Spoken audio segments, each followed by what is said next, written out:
So hello, everyone, and welcome to the first quarter 2021 CRHS membership meeting. So we're doing this is the third virtual meeting we're doing. We did not do meetings the first and second quarter last year, and then we did two virtual ones third and fourth quarter that were very well attended. So we're gonna be doing this at least for the time being going forward here. We're gonna start off here with some announcements from the society. Let me pull up my PowerPoint here. I'm prepared.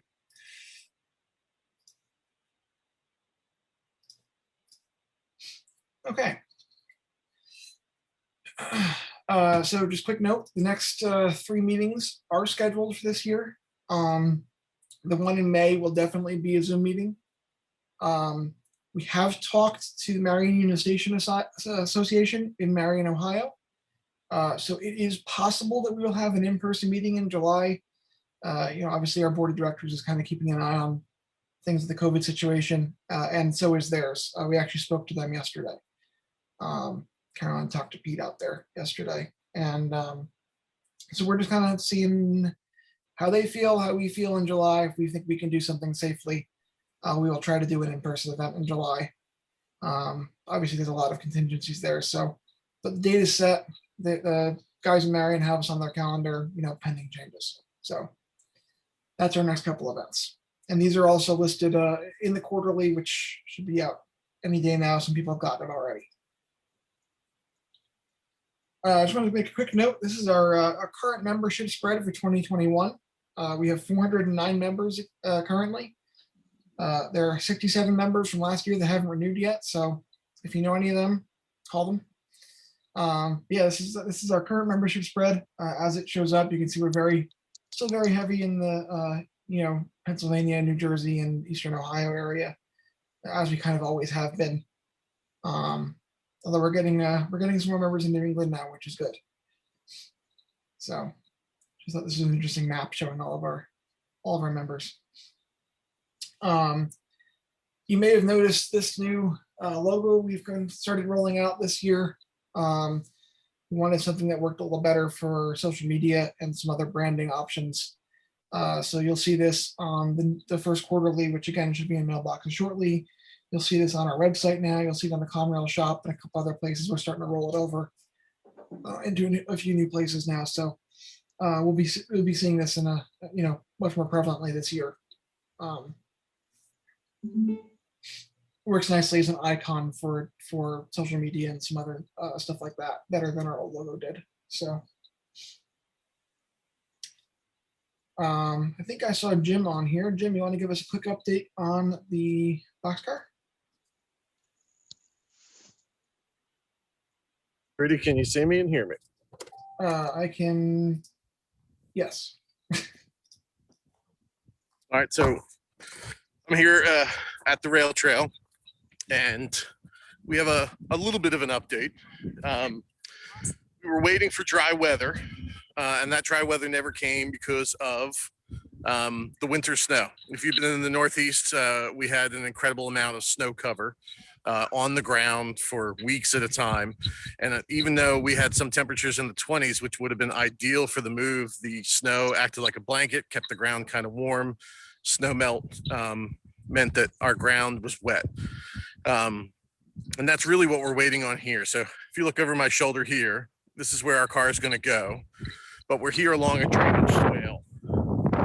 So all of this area here drains down into the area along the railroad, which is, as we all know, railroads like low-lying areas. But of course, it's hard when you want to bring a couple 100,000 pounds worth of equipment and one large boxcar into an area that collects water. So that's really been the holdup and why we haven't been able to get the car to the location yet. I do want to show you, Rudy, can I share my screen? I believe you should be able to. Yeah, you should be able to if you can find the option on your end. Yes. There we go. Pardon me. I lost your video, and I see you again. All right, hold on one second.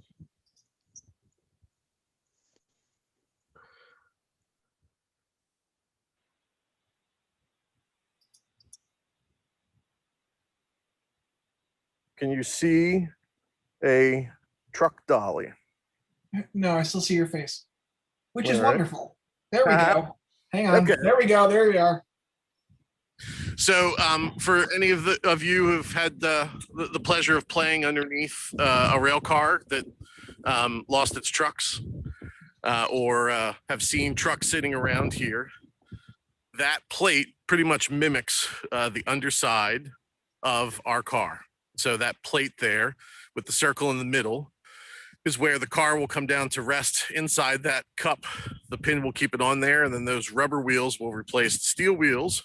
And this is how we will be able to roll the car with a wrecker on one end and this heavyweight former military chassis on the other. This was used to move around heavy pieces of Army equipment, tank frames, things like that. So it is perfect for the application that we need to use it for. This was built by Dave's Trucking of Chambersburg, who is our wizard that's moved the 2 other cars that have come out here to the Cumberland Valley Rail Trail. He's moved locomotives. I think he's at a dozen cars now, and some of the cars he's moved multiple times. So we're very lucky and fortunate to have Dave and his expertise on this project. He's doing this at a significant personal cost to him in the business. He's really given us an incredible discount, and we're just waiting for those right conditions to make that happen. Oh, and there's the other Conrail car that's here. Pay no attention to the mating worms. That car was purchased out of Enola in 1980 from Conrail to be used as a storage shed, and that's the current home of the Cumberland Valley Railroad Museum, and we will be right next to it. Cool. Jim, is drainage going to be a problem long term once everything is all said and done, or is there a plan to remediate drainage issues before we get through the project? So what we did here is basically we raised the car, both cars, about, this car was 2 feet above the drainage area, and our car is just over 3.5 feet up. In the area here, like the 100-year floodplain, which of course doesn't really mean much anymore, but in the 100-year floodplain, the homes that are around here are at the level of this field, and the field does a really good job because the university never developed it, of just kind of being a gigantic sponge. And then there's a trough cut here that drains it out to the nearby stream. So there really has not been, other than standing water sitting in the grass, we've never seen like footage of water, feet of water here. And seeing how this handles the water, I can't ever imagine this being approved for development anyway. So I feel pretty confident in where we're placing the car with the compressed pad that was built underneath it, plus the railroad ballast, then sitting on ties, then up on rails, then up on its trucks. Obviously a Hurricane Agnes, right? That's not anything that I think we have the means to engineer for, but for those cloud burst situations that would put an abnormally large amount of water here in the ground, I feel like we're good and well situated. Cool. Thank you very much.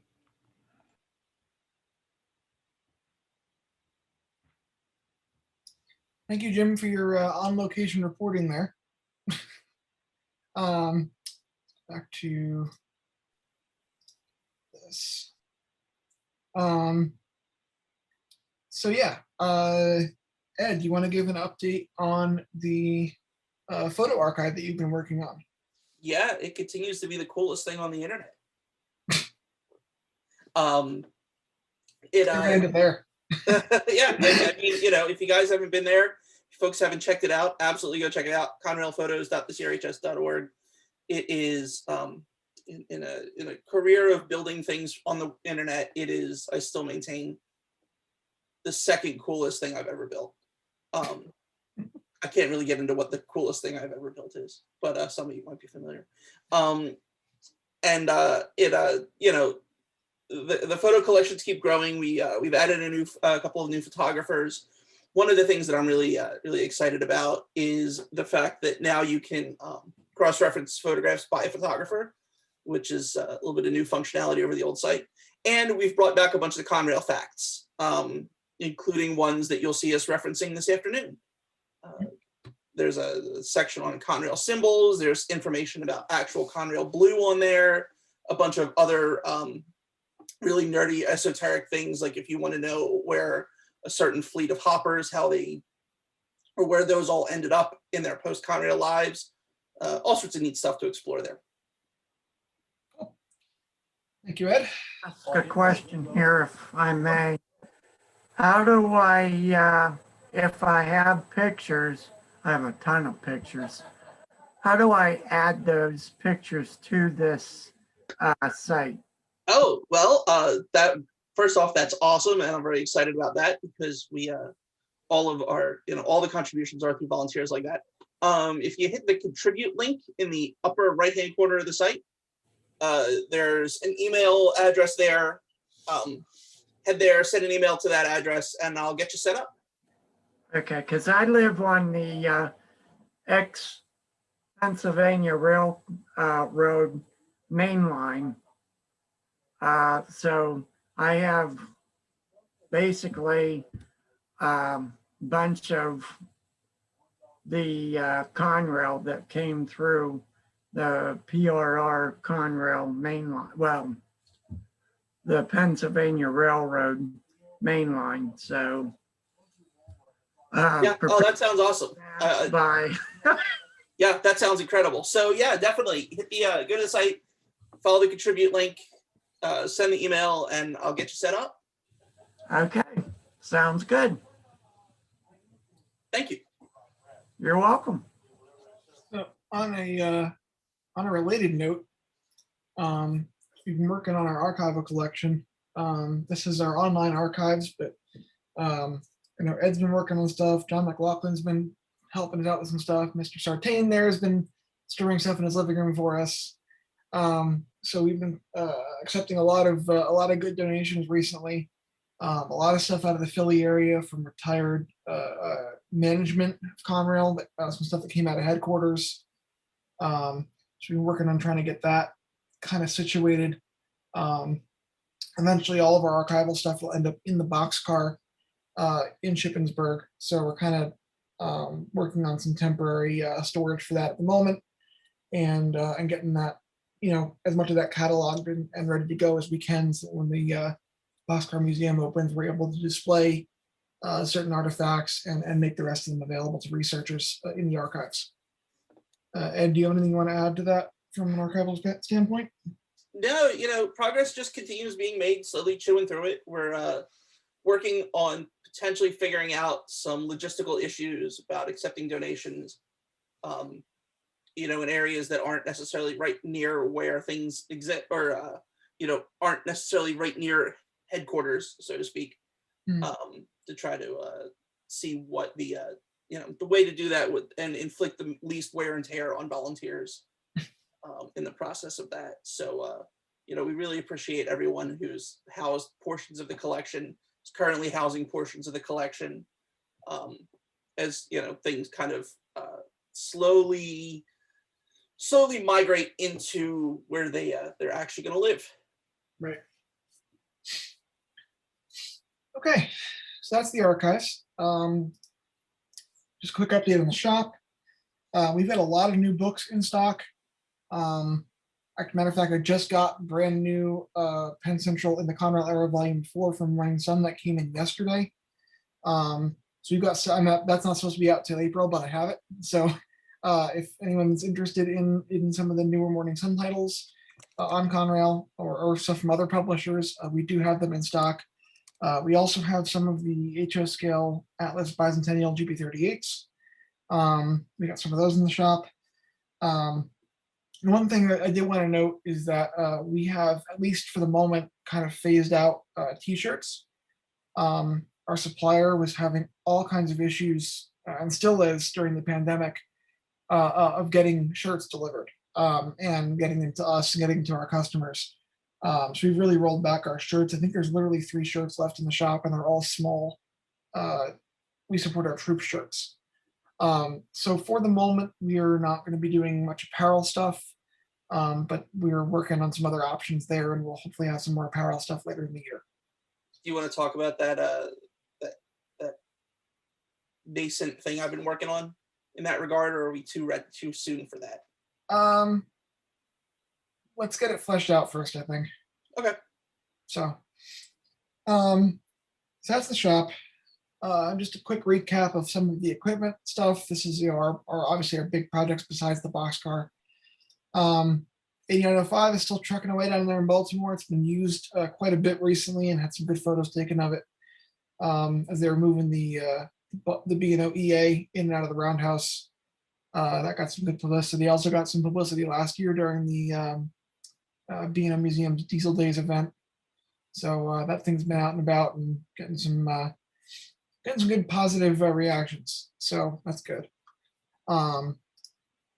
Our Caboose 21165 is still at the Allentown and Auburn and Kutztown. I just talked to Mike Bast about a week ago. That car is currently stored for the winter along with the rest of their collection. I'm hoping to start doing some more events this year because 2020 kind of crippled them as well. But it is still fully operational, fully restored, and basically looks like this. This is our newest acquisition, our Caboose N20 number 22130.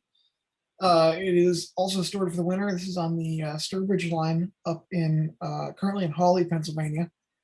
Haven't done much with this yet because we got it up there in October and it got cold and got snowed on and it's been sitting under 3 feet of snow for a while, which we're just starting to see melt around here now. I still have snow in my backyard. So we did make a little bit of progress on this car, even during the winter. We got the ACI labels reproduced. So I think Brock has those sitting at his house now. Probably looks at them every once in a while, for longingly. But those are the correct ACI labels for this car. All the bars in there are correct. If you actually put that in front of an ACI reader, it would work. That's nerdtastic. Yes. Nice job. Yeah, Brock and I had a bit of a moment with these, getting them correct and doing the research to get them correct. So yes, those are the correct ACI labels for that car.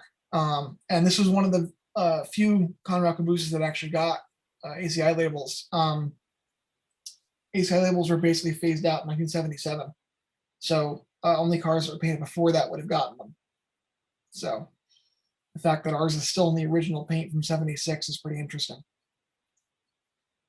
And our road railer, it's still sitting up in Weatherly, Pennsylvania. So we're slowly kind of working on a plan for this and possibly getting it displayed at a museum somewhere, but for the moment it's okay where it is. So and one more piece of equipment that's all I can tell you right now. That's it. So hopefully by the May meeting we'll have some more answers on this and what we're doing with it and how we're involved in it. But that's all I got so far. So keep your eyes and ears open.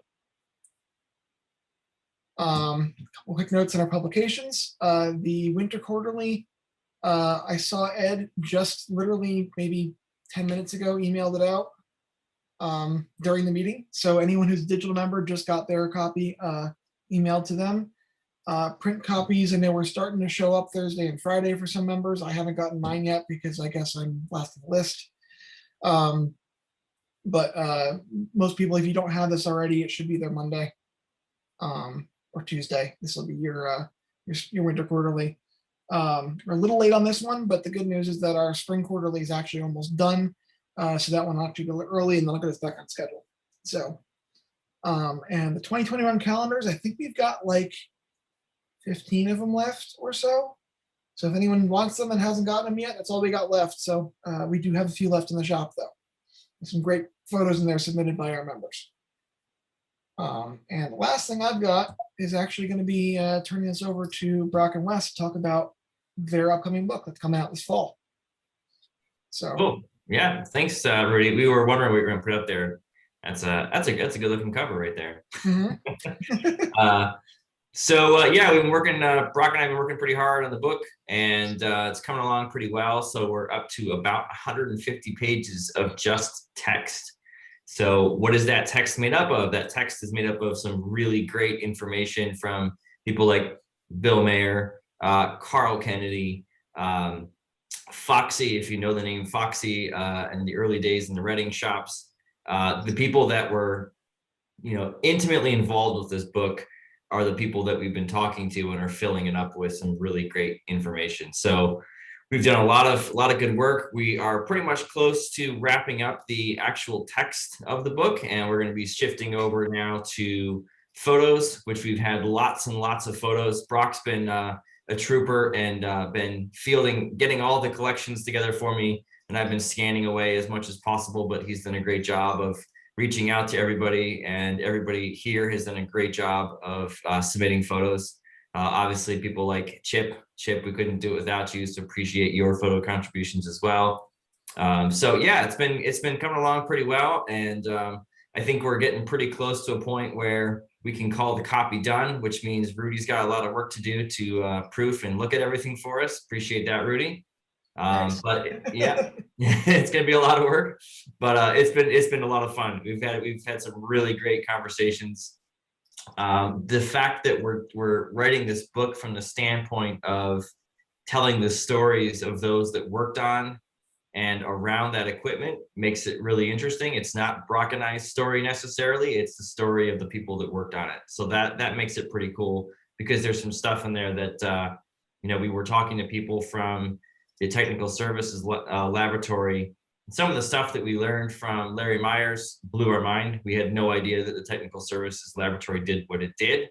So that kind of information will be in there as well, highlighting the use of Conrail 20 and Conrail 19, their two test cars. So yeah, we've been coming along pretty well. So we're looking forward to actually hoping to get something out to pre-order here shortly, and there'll be more news about that soon. Brock, anything you want to add to any of that? No, I just wanted to really say we've dug up a lot of mysteries and helped to solve some of those regarding the office car. Some histories of cars that even Conrail themselves didn't quite know where they came from or where they went to. For the most part, we really have solved a lot of those. Myself and you, it's over 15 years of research to finally put this all together. We'll certainly take a look at any photos. If you have any that you want to still send in, the email is ocs@thecrhs.org, very easy to remember. But we expect the book to be certainly in excess of 300 pages when all completed and full layout. This is going to be a book that you'll see the diagrams, you'll see the rivets, you'll see the photos. You're going to see undercarriage diagrams, above, side view, all those sorts of things. But you're also, like Wes said, you're going to hear the stories of people that worked on the equipment. You're going to see the equipment being built. Some of the cars, going through the process of being converted for use on the office car train. The laboratory cars, this is something that part of Conrail isn't talked about a lot. It's not mentioned. You don't hear about, the tests and the parts of railroading that Conrail developed to help move the future of things. And there's a lot of really, really neat information that honestly Wes and I would have never been able to have dreamt up. There's all kinds of neat stories that you could have never dreamt up, like putting explosives on the geometry car and igniting them. All sorts of neat stories like that it's not going to be just a bolts and rivets type of book. There's going to be something in there for everyone. If you're a modeler, you're going to have everything you could possibly need and more to create these cars exactly as they rolled on the rails. So keep your eyes open. I'll say hint, the beginning of April. You're going to see, there's a big date associated with Conrail that typically starts off April. And you might see a pre-order start off at that time period. So keep your eyes open for that. But you're also going to see in this book a lot of stuff that has never been seen before. We've searched for over a decade pictures of a patched 4022. How many people can say they've seen, those sorts of things? Pictures of the train outside of the US. So all kinds of neat things coming.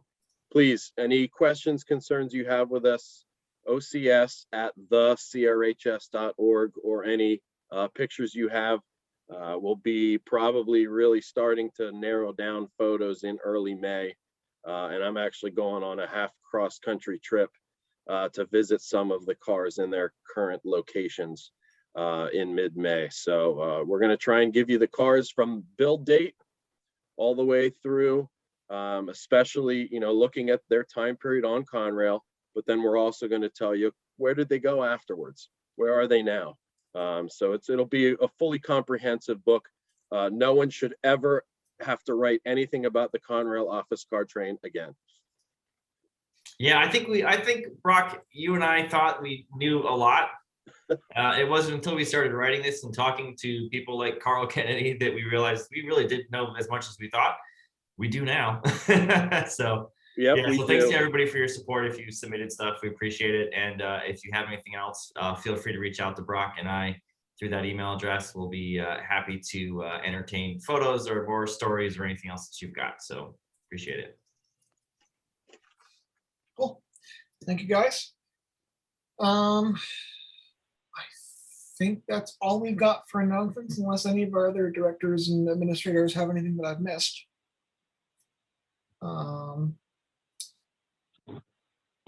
Barring that, I guess Alex and Ed, you guys are up. Cool. Alex and Ed are presenting Conrail Nerdology 101 on prototype train symbols and their modeling uses. I hope there's a lot of nerdology going on. Well, it is a pretty nerdy topic. Alex, do you want to share your screen and present, or do you want me to do it? Yeah, I'll present. I'm set up. All right. I just saw your comment about which slides should we talk about. Let's just we'll talk over each other for the whole time and really annoy everyone. Perfect. Perfect. Oh, it'll be just like Monday through Friday. I love it. Yeah. But I'm in my wife's office and the monitors are different. I don't know where my mouse is. Okay, here we go.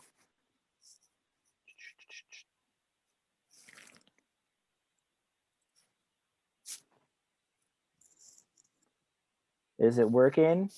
Looks good to me. Hey, check that out. See our new logo, one of the variations of it in black and white. And pretty cool. Yeah, that's an awesome picture. Is that on the B&A? Yeah.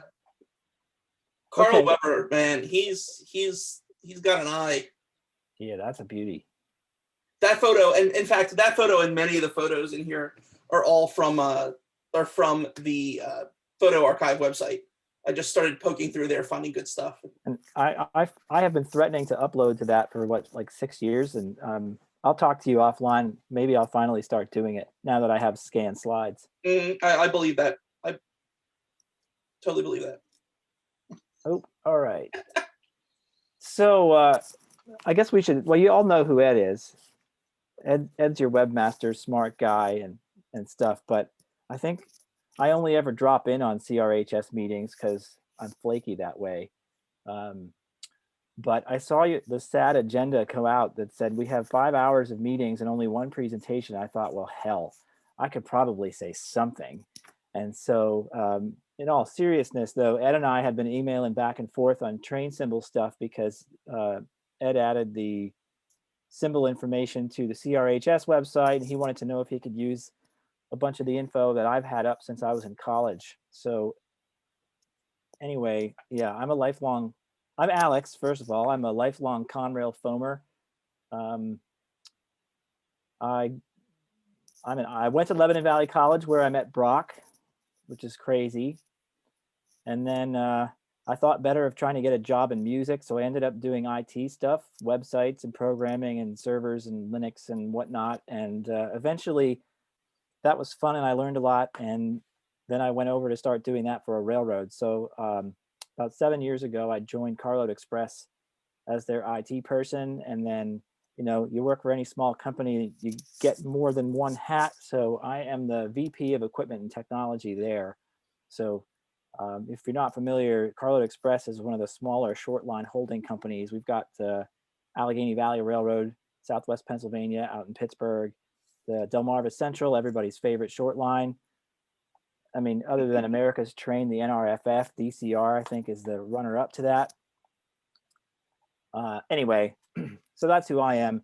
I also helped to start Eastern Railroad News back in the late 90s. And with that, we started putting train symbol information together, and I wrote a database, and with some of my early IT stuff that actually got me into that line of work. So that's why I am the random dude talking to you about Conrail train symbols. The other thing I guess I'll say before we start nerding out on you is Ed and I know what we know because we've read a lot and looked at a lot of pictures and taken a lot of notes over the years, but neither of us work for Conrail, and I know a bunch of you guys have and have been around. So if you see something, say something, as we like to say in the safety vein. Feel free to chime in. But I'll tell you, you might not be right. One of the things that I found in the research is that there's very few canonical sources, and even the freight schedule books sometimes have things in them that never actually happened. So enough of that. Let's get into it. So train symbols. Why do we have train symbols? Well, you need to be able to identify the train. Railroads typically have a system for that. Ed put this slide together. I should have let him talk, but That's all right. You think about train names, like, yes, operations needs to know, the crew needs to know which train they're supposed to be called for. But also there is a marketing purpose to it. I mean, all of you probably know that TVLA is the hottest train on Conrail, right? Why? Because it was the train that had the weird name, TVLA. Is it a freight train? Is it a trailer train? I don't know. We'll get to that. One of the things I wanted to talk about on that previous slide was I was just recently talking with some of the folks who worked for Conrail, and they pointed out that, like Alex said, the symbols and the schedules and things weren't just like, they were used by marketing and were used by the sales team, and the sales team especially would use them to kind of figure out, hey, we want to go sell to this customer. How can we get their boxcars of widgets from here to there, and in one day, in 2 days, what type of promises can we make? And they would follow the symbols and pull out the schedule and figure out how to do that routing if it was possible before they even would call on the customer. So it was a pretty neat story hearing about that.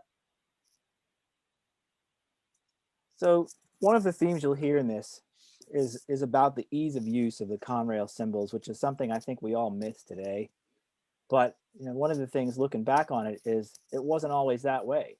Conrail inherited train symbols from the predecessor railroads, and I don't follow this very closely, but I know the Reading, the Lehigh Valley, Penn Central, it was pretty common in the Northeast to have 2 letters and a number, but sometimes they have 3 letters. Sometimes, COJ 32 is a train I remember from Allentown, Pennsylvania. I wasn't alive yet. I was born after Conrail started, but it was a common types of train symbols, NJ2, AJ3.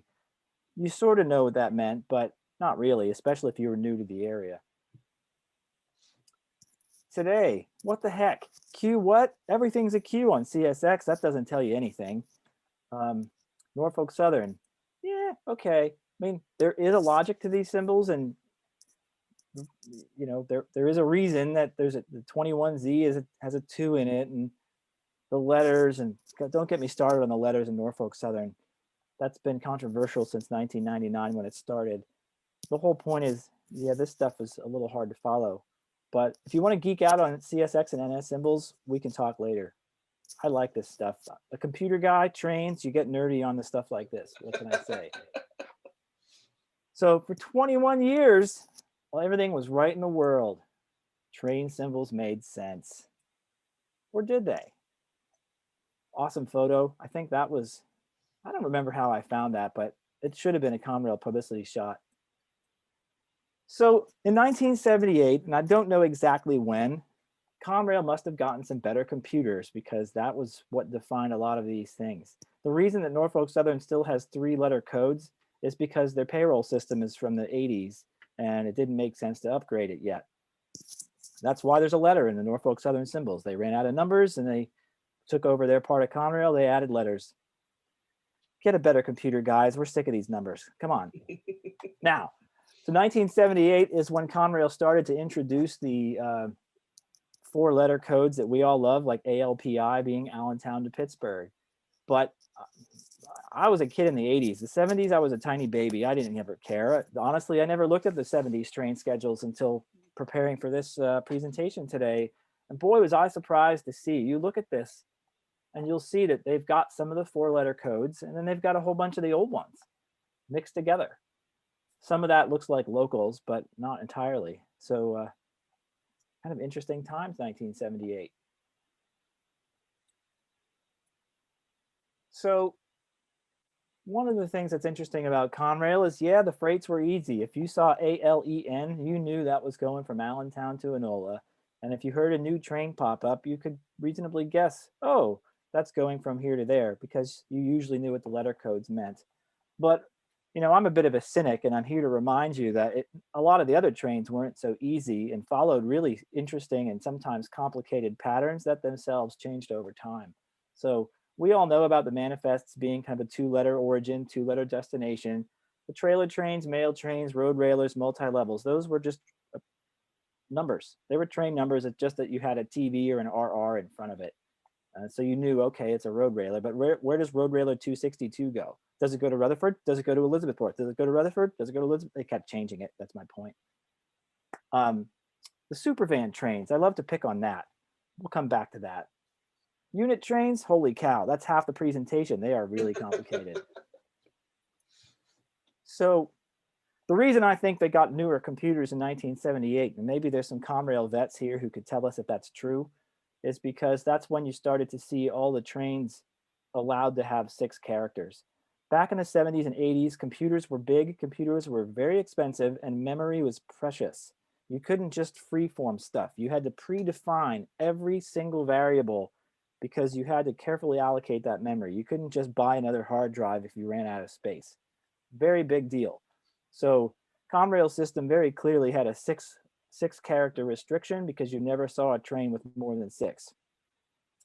And I know this looks like some sort of crazy game in front of you, but what you're actually seeing is a whole bunch of different example train symbols laid out in rows. So there's an ALHB 0A, I've got an XNS 201, UCG 52D. And if any of you guys know exactly what all these mean right off the top of your head, I'll buy you a whiskey.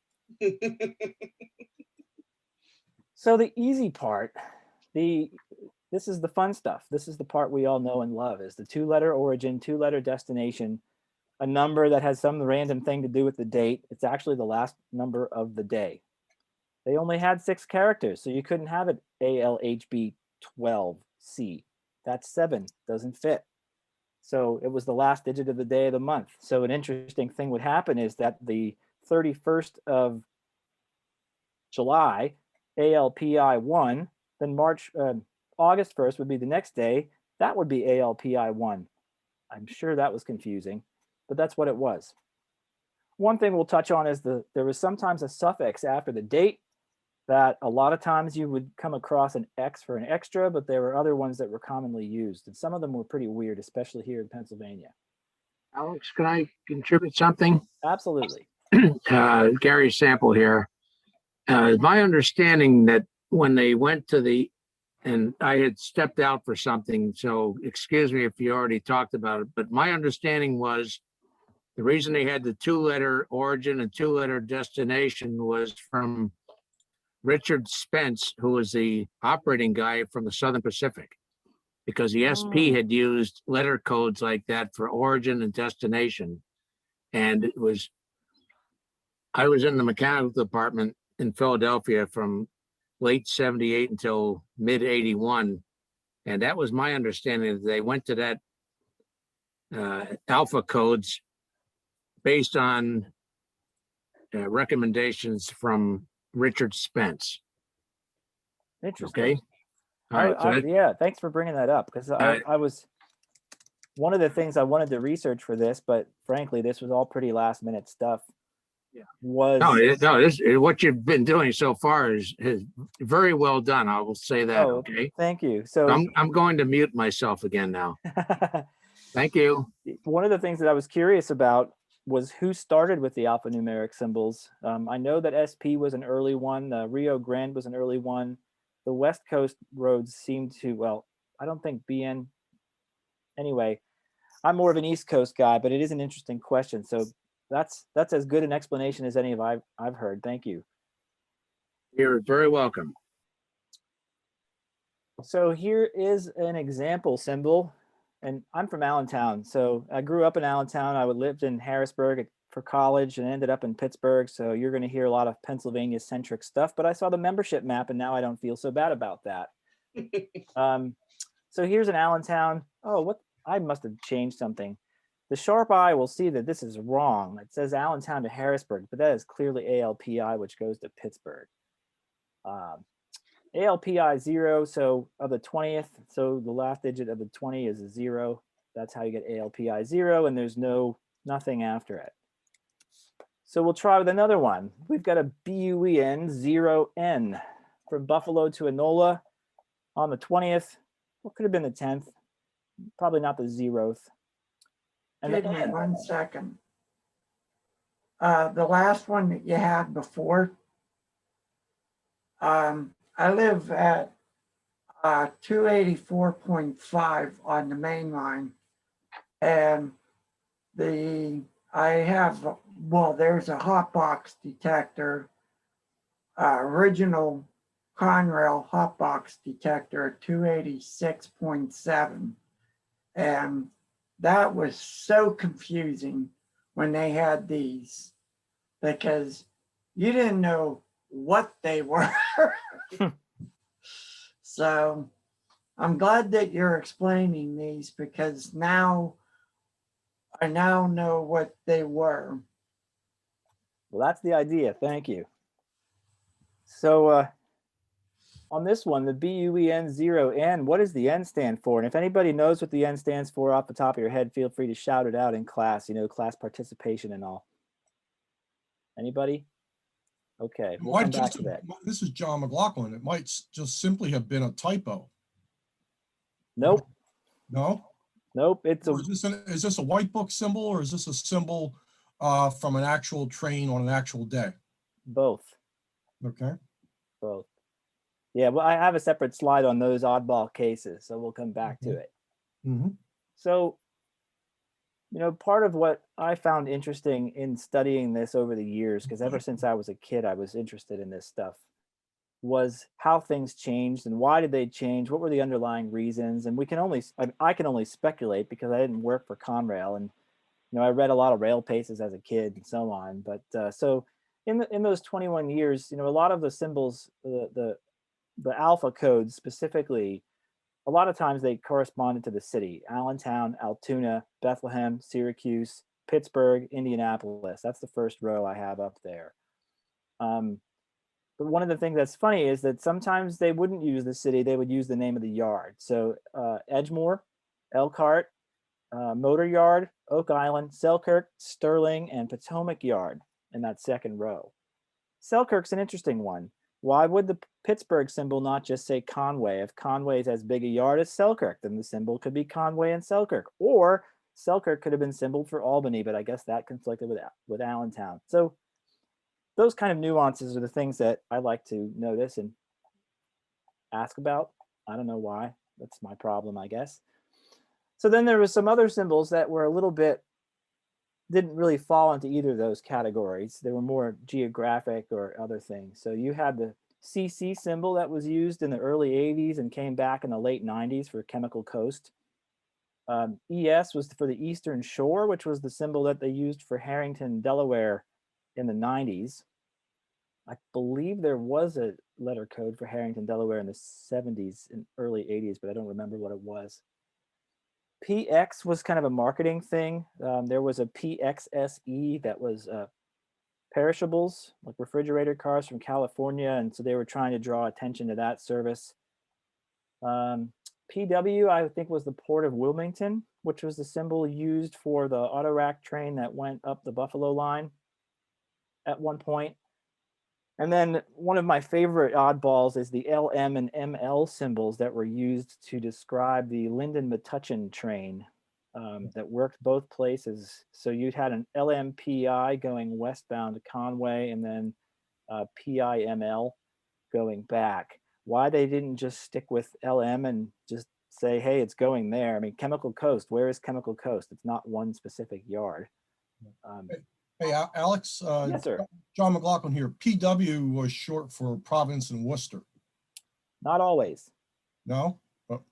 You're right. It was sometimes. That was at least in my time at Conrail, which ended in 97. It was the PWSC SEPW, the merchandise train between Selkirk and the P&W interchange. I'm glad you brought that up because you're correct. The PW symbol for Port of Wilmington was somewhat short-lived. I don't remember the dates, but it was before the ML trains were introduced in 94.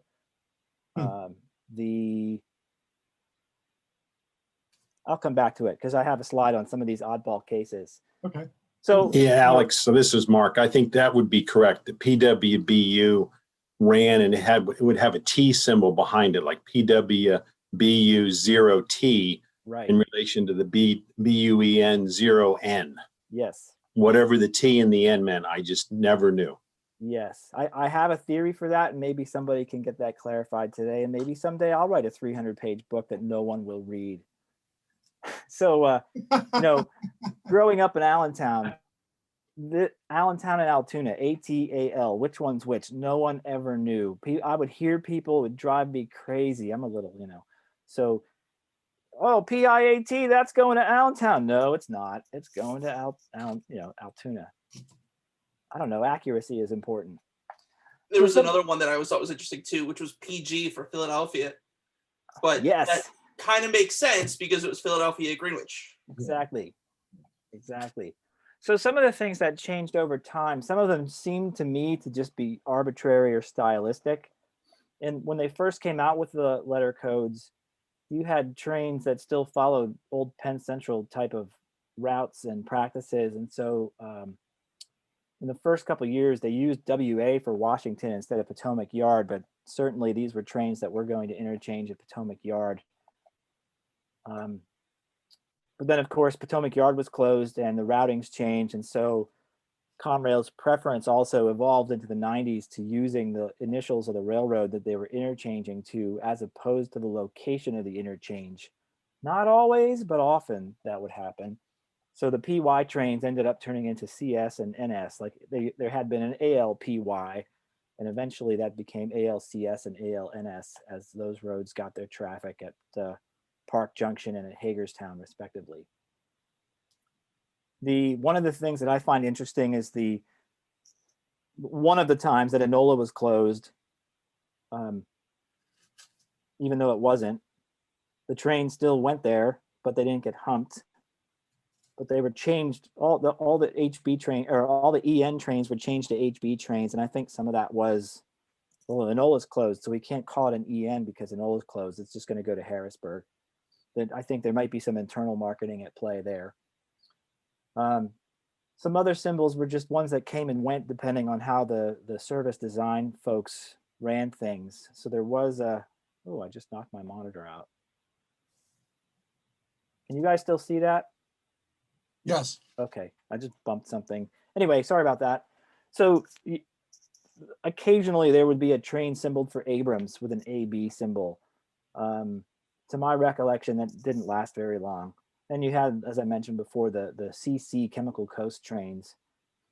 And on this next point, this isn't so much a change in which letter codes were used, but just something that I think is part of the fun of it are, as the service design folks came up with different ways to try to do things and minimize dwell time at intermediate yards, some of my fun memories of the 90s were seeing these really kind of unusual and often short-lived combinations where they would take two different train symbols and put them together to make a train that went longer and hopefully had better performance metrics.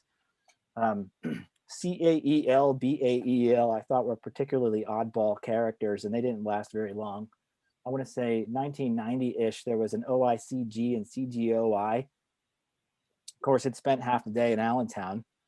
There was a symbol that I rediscovered from probably 97 in the Conrail schedule books that I have on one of my old websites, an NSOP and OPNS, which I don't remember ever seeing. I don't know if one ever turned a wheel or if it was one of these, as John had mentioned, a symbol in the book, but was it a real train? The other thing I'd mention is that there were probably cases, I'm sure there were cases where they didn't have a symbol in a book and had a train to run and they made something up. And if people have recollections of that, I'll be interested to hear them. So a couple other variations on this theme. One pattern Conrail seemed to have was where you had a major metropolitan area with a bunch of smaller yards. They would sort of do a 2-letter code. So the yards in Detroit usually started with a D and then a second letter to name the specific yard. So I don't remember what all these are. Oh, I listed it. Hey, thanks, Alex. Detroit Junction, Detroit North, Detroit River, and Detroit Wayne. I then forgot about the ST symbol for Sterling Heights, which is also in Detroit, and I don't know why they didn't just call that DS. Well, hey, Alex. Yeah. John here again. Well, ST was called Sterling because it was road territory. It was outside of the limits of the Detroit terminal.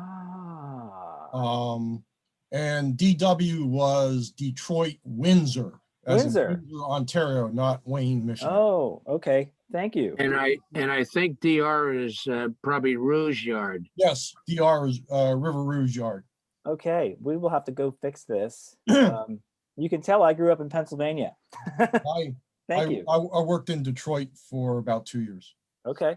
And to my knowledge, in my 18 years at Conrail, I never saw a PF.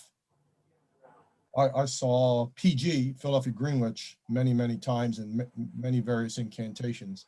It doesn't mean it didn't pop up and have a very short life at some point, but I don't think I ever saw PF. PF is for Frankfurt Junction. Really? Okay.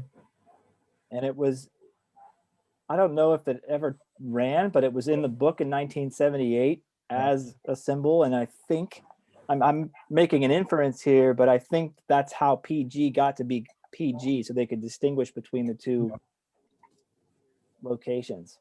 Probably. That's my theory. Later, Frankfurt Junction used FJ.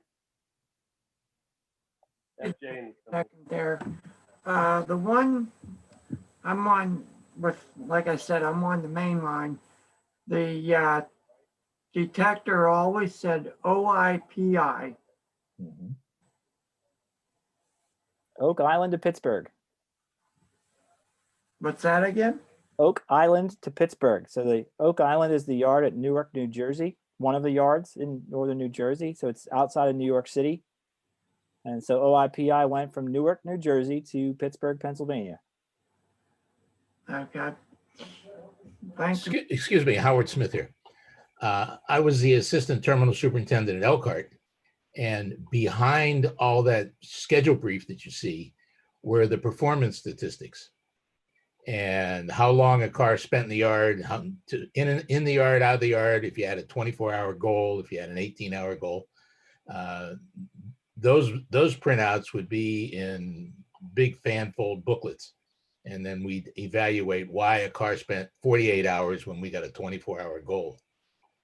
And your definitions of Detroit are true. I was terminal superintendent here in Detroit for a number of years. And at Sterling, outside of yard territory, the train master would control all the movements of the trains, where a yard master would control it inside the Detroit terminal. So it saved us having to buy a yard master every night.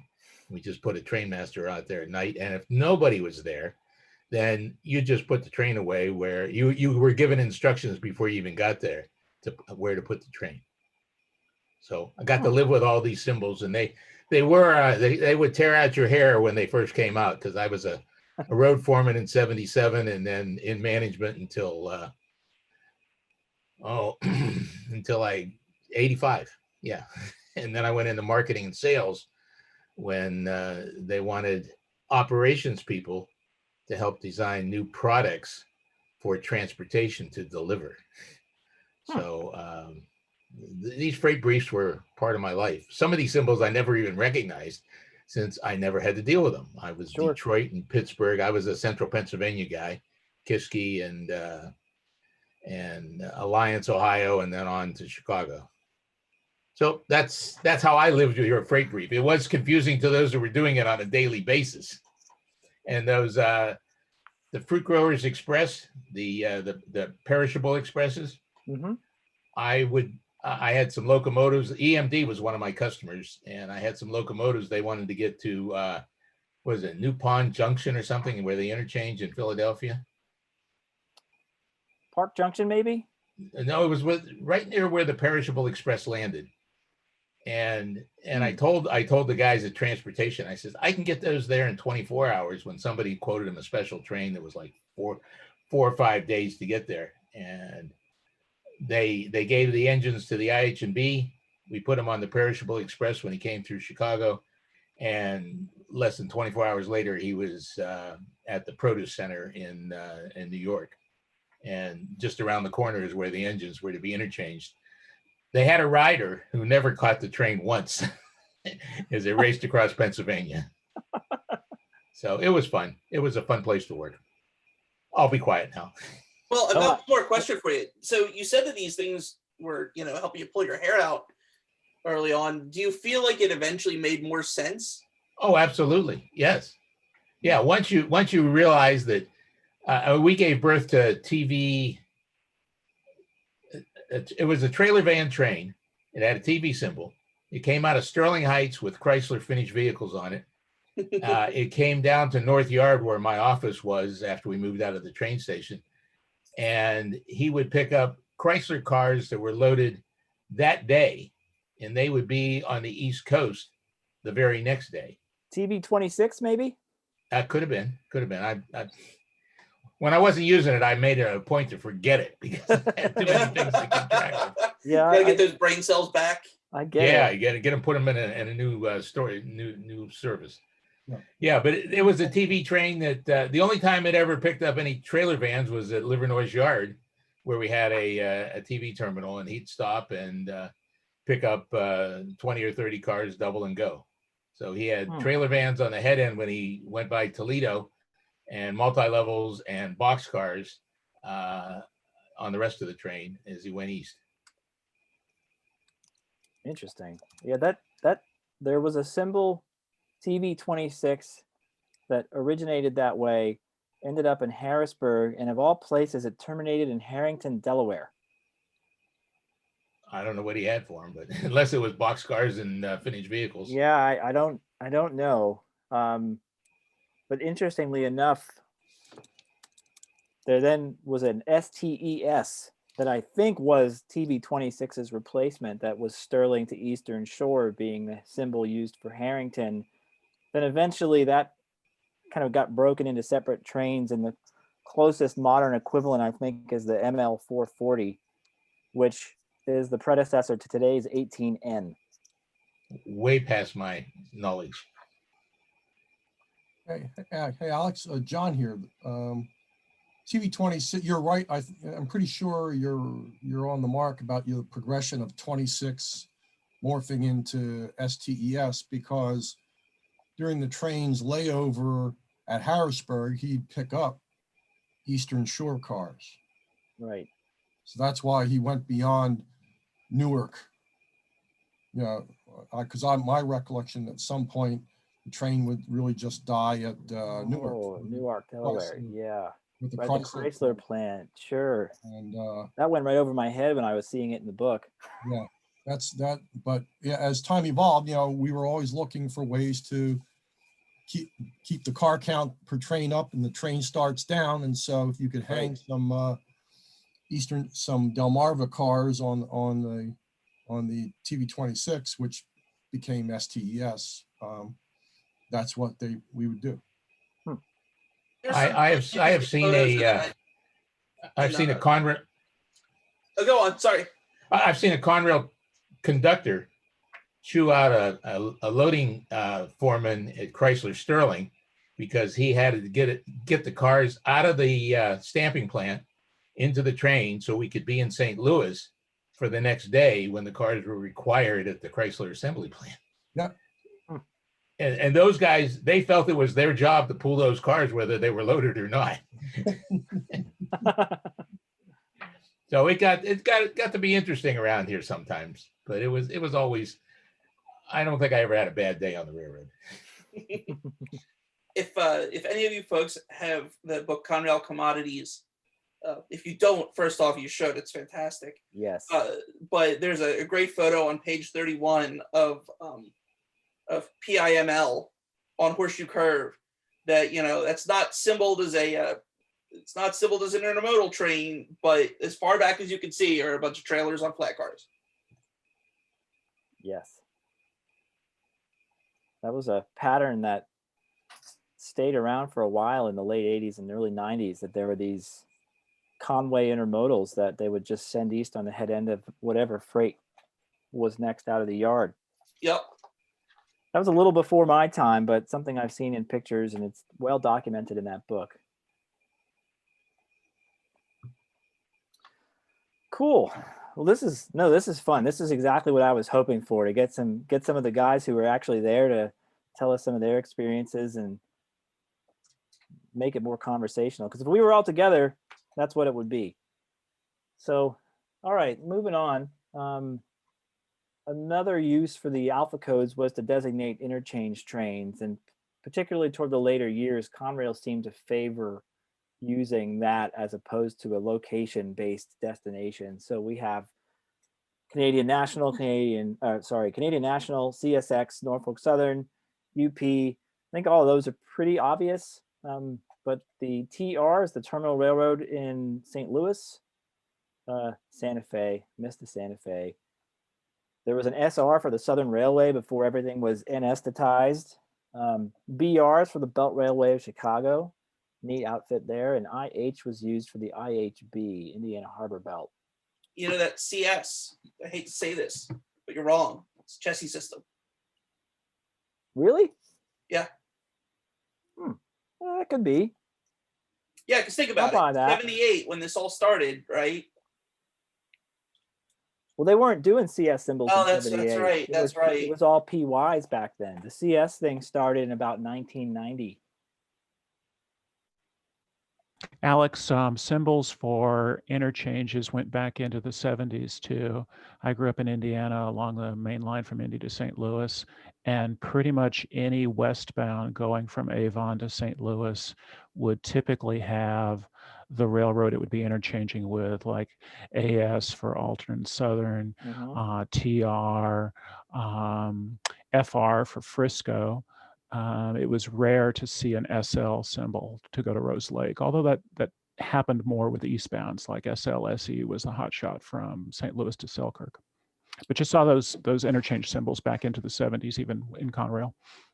Cool, thank you. Which evolved actually from Penn Central symbols, because Penn Central had an FR7 or something like that. There was a Frisco westbound that otherwise you would never know because stupid Penn Central symbols. Cool.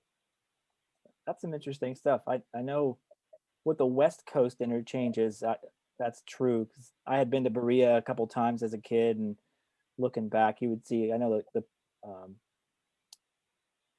you'd see the UP symbol used in a few places. The AS is, I know there was a PIAS for a very long time that's been around, but more on the East Coast side of things, you didn't see that quite as frequently until later. But again, it was one of these things that wasn't always consistent. Sometimes it was an interchange. Like I know there was the in the mid to late 80s ENSR to the Southern Railway. That was the but then you also had ENRO for Roanoke, which I forgot to put in this slide. That belongs in here. Those things evolved, and then of course eventually it was an NS symbol for Hagerstown. Hey, Alex. Yeah, it's Doug Watts. How are you? Hey, Doug. Good. How you doing? Hey, all right. I appreciate the nerdology here, and I'll be real quick. And hi to all of my fellow ex-cons. Mr. Smith, great to hear you. John McLaughlin, you and I shared a lot of stories and a lot of things that we did together. Interestingly enough, Alex, one of the key points that you brought out in this is that, I forget how you worded it, but when you look at these schedules, it's a moving target because it was a point in time. And as Howard Smith pointed out, there was metrics that went behind all of this. The white book that came out when I first went to work for Conrail, and I had a wonderful 14-year career there. When the white book came out, I think it basically was another month. Then I think it eventually became monthly. But in addition to that, there was a weekly run that you talked with the right people in service design. I had an opportunity to be in that group for a little bit. And I'm looking at the last one that was one of the last ones I got. It was printed out. I think it came out, it was either every Monday or every Friday. And the one I'm looking at right now was May 24th, 1999, 11:59 a.m. It was printed out. And as we all know, that was pretty close to the end. So all the information was in this, but one of the things, and I'm sure you've seen this in looking at the white book, you and Ed, and looking at this, in addition to the schedule, it also had the blocking assignments for the trains. Yes. And it told you what blocks the trains carried, where they picked up, where they set out, et cetera, et cetera. One of the symbols that you brought up, the OPNS, that was a train out of Oak Point that went to the NS at Hagerstown. It ran 2 days a week, and it would have been the predecessor to today's trash trains, because it showed at Oak Point that it was loaded solid waste out of Harlem River Yard, and the class was NS Waverly, and it was delivered to the NS on arrival. So that's part of my point. The other part of my point, and Mr. McLaughlin did a great job in training me on how to run the mail desk, which was all of our mail and TV symbol trains that had U.S. mail and UPS perishables, et cetera. There was a separate set of books that went out, and this strictly was, and John, correct me if I'm wrong, this strictly was a marketing tool and something that our customers could have, and it was a schedule and terminal guide. And of course, the slogan at the bottom in the later years was Conrail Intermodal, on time and intact. That was a marketing tool so that a customer could take a look at this and say, well, hey, if I'm moving these trailers out of South Kearney on X, and where's this train going to, when's it going to get to the final destination? So when you take a look at that and you take a look at the white book, it's interesting that you can see it's a very high level view with the schedule and terminal guide for intermodal. But then when you go to the white book and look the same mail or TV symbol up, then you can see the detail behind that. My last point is this. Thanks very much for doing this, because I worked with this stuff and at times it was confusing to me, but as Howard Smith said, as you got into your routine and you understood, when you're at a particular yard, that's your universe. You're dealing with what you have to deal with there and making sure that it's getting on to the next point so they can handle it, and then the next point handles it beyond that. I had that opportunity as a train master for 2 years on the New Jersey division. Tough spot, but learned a lot, worked with a lot of great folks. When I had the opportunity to work at corporate, then I got to see how all of those pieces got put together. And then getting into the white book, getting into the weekly version of the white book, then you could see how all the pieces fit. Now, did they all fit all the time? No, not really. But it was a good enough representation that helped us to move that traffic safely and efficiently. But like you said, there's always anomalies that come up. But again, I go back to, if we were all sitting down looking at photographs, well, was that the right paint scheme? Well, when was the photograph taken? And so one of the things to keep in mind, and I'm glad that you put that up early on in the presentation, it's a point in time as to where these symbols were, because in this last freight book that I'm looking through from 1999, there is a TV26 symbol that came back. So there were symbols that would go away and there were symbols that came back. And the TV26 in this book is Monday through Saturday from Harrisburg to Baltimore. So that was going down to our van site down in Baltimore. And it carried single stacks, trailers, and auto parts. Yeah. That's pretty neat. Yeah. And my last story will be this. One of the times working the mail desk, and this goes into the power behind what the symbol was and what the folks in the field knew the symbols meant. I had some postal trailers coming out of the facility down in Baltimore. And I talked with the trail van supervisor down there. And I said, hey, I've got some trailers that are coming out. They're just going to make the cut. Can you make sure that these make whatever the symbol was out of there? And he said, absolutely. How many do you have? I gave him the count. He said, what I've got on here are some empty trailers. We will knock those down and make sure that the mail gets on there. He says, we got you covered. And they did. So That's great. That's awesome. Yeah. So I have a question then about some of that. So speaking of symbols coming on, so what was the process like for adding a new, establishing a new train, basically? Well, and I'll ask Howard and John to jump in, but the one that I got involved in very close to, I guess it was during the last 2 years of Conrail, was a resurrection of PWSC, SCPW. Long story, real short. This was during the local area management project that we had run in the last few years of Conrail. And one of the goals was increased safety and efficiency of moving the traffic. What we had was trains coming out of Beacon Park Yard in Boston, BOSC going across to B&A to get to Selkirk. BOSC was scheduled to pick up at Framingham, sometimes at West Springfield, and then continue west. A lot of times BOSC got to Framingham, and by the time it got to, and made its pickup there, by the time it got to West Springfield, there was no seats left. So we called extra trains, so that puts power out of rotation, puts crews out of rotation, etc.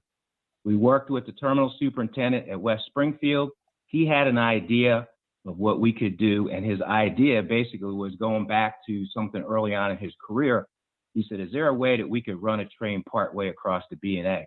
So what we were able to do was come up with a restart of PWSC West, SCPW East. And what that did was that helped us move traffic that was waiting for a ride on the west end of the B&A. In addition to that, it helped us with our short line partners, because the short line partners, I believe it was at Palmer and there was another location, they would come in to drop off cars for us and to pick up cars from us. Well, BOSC was oversubscribed, couldn't do the work, so we had cars sitting there that would not get to the short lines. Short lines couldn't deliver to us. Anything that they couldn't deliver, there was an economic penalty called reclaim. So we got billed for that. Any cars we couldn't get offline, there was demurrage. So we got billed for that. So there was an economic incentive.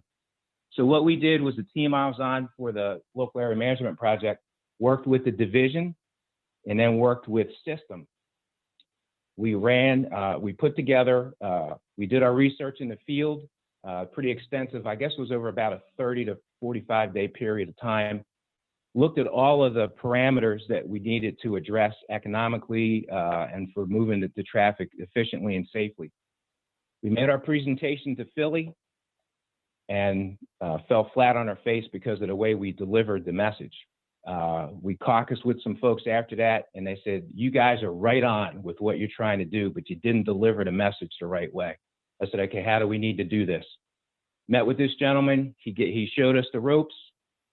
We got another audience with this same group, and they said, okay, what do you guys want? They said, give us a 30-day time frame to test this. Okay, here we go. So it went through all of the chain of command from the division and system, and then system said, okay, we're giving you your 30-day test. Here's the symbols. Here's how we're going to put the pool together for the crews, et cetera, et cetera. Ran the 30-day test. At the end of the 30-day test, the annualized savings came to $1.4 million. The Blue Room was happy because power wasn't out of cycle. The crew boards were happy because crews were back in balance. Our short line partners are happy because they could get cars and they could give us cars. And then definitely last, but definitely not least, our customers were happy because turn velocity on their traffic was greatly improved, so much so that one of the customers, oh, it was Phelps Dodge, they were actually able to go after new business with the existing fleet of cars that they had because our turn times were better.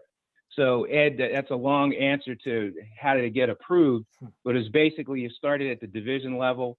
When I first started with Conrail, it was division, region, system. Region went away, so you went from division to system, but you had to do your homework. You had to go in and show the statistics and say, here's why it makes sense. And then as business people, we all understand it's about the dollars. And then we showed where there could be effective savings. And that's how we got the 30-day deal. And after the 30-day run, The train stayed on. I was very happy to see that after the sale and split between NS and CSX, those symbols, whatever CSX called them, that train stayed on into CSX after the split. That's awesome. Thank you. Yeah. That's a really cool story, and I think this is why I'm glad that we have you guys who actually live this stuff here to tell us about, because there's no article in Rail Pace about what you just said, right? But I think that that's an important part of the Conrail story, So Alex, Alex and Ed, as far as nerding out or geeking out, yeah, I've gone into my archives here in my house while you guys are talking and pulled this stuff out and started looking at it again. And I thought, man, they're going to be talking about this. Yeah, I can't wait. So now be quiet and you can get back into it. But I mean, this is absolutely awesome. Man, well, I should have had you do the presentation. Then I could just take a nap. Well, no, I think Ed, what we're going to do is volunteer Doug to do a presentation on service design. Yeah, yeah, and because I'm about to. The whole reason why I think I got roped into this thing today was because I was looking at your symbols, doing some service design for my layout that's under construction, and I'm so glad that when it comes to those to doing that, I just have to figure out, do I have a track and staging for it, as opposed to spending 30-45 days on the road. Not to mention all the calculations that are involved. No, Oh, Doug, that was a great explanation of why do these things happen. What are we trying to accomplish? Reading Conrail Commodities as a kid was what got me interested in the business of railroading, and it's one of the reasons I'm in the business of railroading now. And so we're very familiar with looking at those turns and dwell time and demurrage and reclaims, and that's what I do at work. We'll talk about what I'm not at work. I play with these symbols and pretend to run them in my basement, but that's later. Cool. So one other thing I wanted to mention was that a lot of the documents that Doug's talking about, various schedules, the white book, etc., that part of the reason the CRHS exists is to preserve those things too, right? It's not just not just to save boxcars, not to have a caboose, not just to have a great magazine, but it's also so that those things are still around, when we want to, when people want to research that in 30 years, that stuff's still going to be preserved, and primary sources are going to continue to exist. Yeah. To follow on what Ed was just saying, or was it Alex? I'm sorry. I cataloged a couple of hard copy reports that are in the archives. They're called train history reports. They're laser print 8.5 by 11 fan fold reports. They're about 2 to 3 inches thick, and Conrail will generate these on a monthly basis, and they enumerate every train run for the month by train symbol. Usually it was by segment, like Cleveland to Conway, or it could be done by crew district. So this stuff is in the archives, and if someone really wants to nerd out and see what was actually run, because these might be sorted, grouped first by the alphabet, but then you'll see all the individual variations of BUEN. You'll see BUEN T's, BUEN X's. You'll probably even see those BUEN N's that Alex touched on. So at some point, people are going to, you guys, everyone who really wants to dig into this, that information is available, or will be available at some point, to really sink your teeth into. That's great. Yeah, Ed, what are you doing next weekend? I got more of a layout to build, buddy. Yeah, no, I do too. And I just got some Walther's track in today. Uh-oh. All right, so we better get on with it. Tally ho, tally ho. All right, so I see I found a couple more errors. That's what happens when you do these things late at night, the week before it's due. But anyway, just a couple other interesting ones. North Platte, Proviso, Montreal, Canada. Some symbols that were at foreign locations, but for whatever reason, Conrail didn't use the railroad initials in those cases. They used those specific locations. Oh, Alex? Yes. Because they both interchange to the CNW at Proviso, but we wanted to be able to differentiate between the traffic that was going beyond to the UP at North Platte and versus the traffic that would terminate locally at CNW at their yard in Proviso. There you go. Now we know. Thank you. And those were usually trains out of Elkhart. For a while, there was a PIPR, a Conway yes to Proviso train, but that it was, I'm sure, I doubt that it ever ran as a pure Proviso train. It probably left Conway as a Proviso Elkhart train, and probably had Elkharts on one end, and then Howard's people would pull off the Elkharts, add on more Provisos, and would take off, and it would run in lieu of an ELPR. Neat. Alex, I hope you and Ed are taking notes for the eventual quarterly article I'm going to make you do. This is going to take, this is more of a book length commitment. I don't know how you fit this on 3 pages in the quarterly. Well, the quarterlies are longer now, so we got plenty of space. Well, okay. I mean, it's we've been talking about this for an hour and I'm not even halfway done yet. A serial. Yes. And it is segmented into 2, Rudy. Joe. So if we start really talking too much, we can postpone the second half of this to the next virtual if you want. We'll get. You're all right. I gave you 90 minutes and you started 15 minutes early, so we're all right. All right. Well, Ed and I are gonna use it. We like to talk. So this is card says.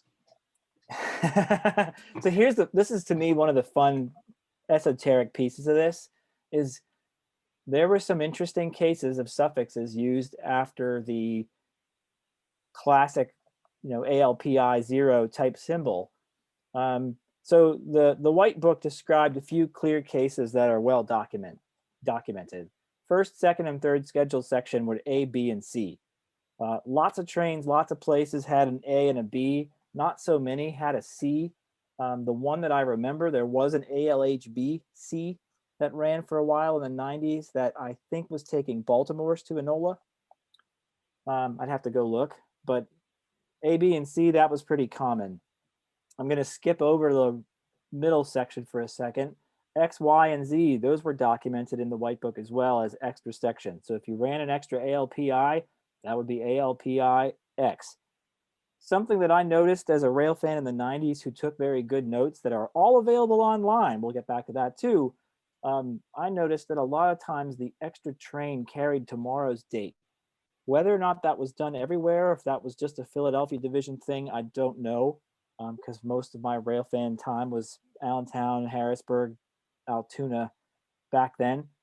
But if today is the 20th, so if you had an extra ALPI that was running today, you'd see that be ALPI 1X for tomorrow.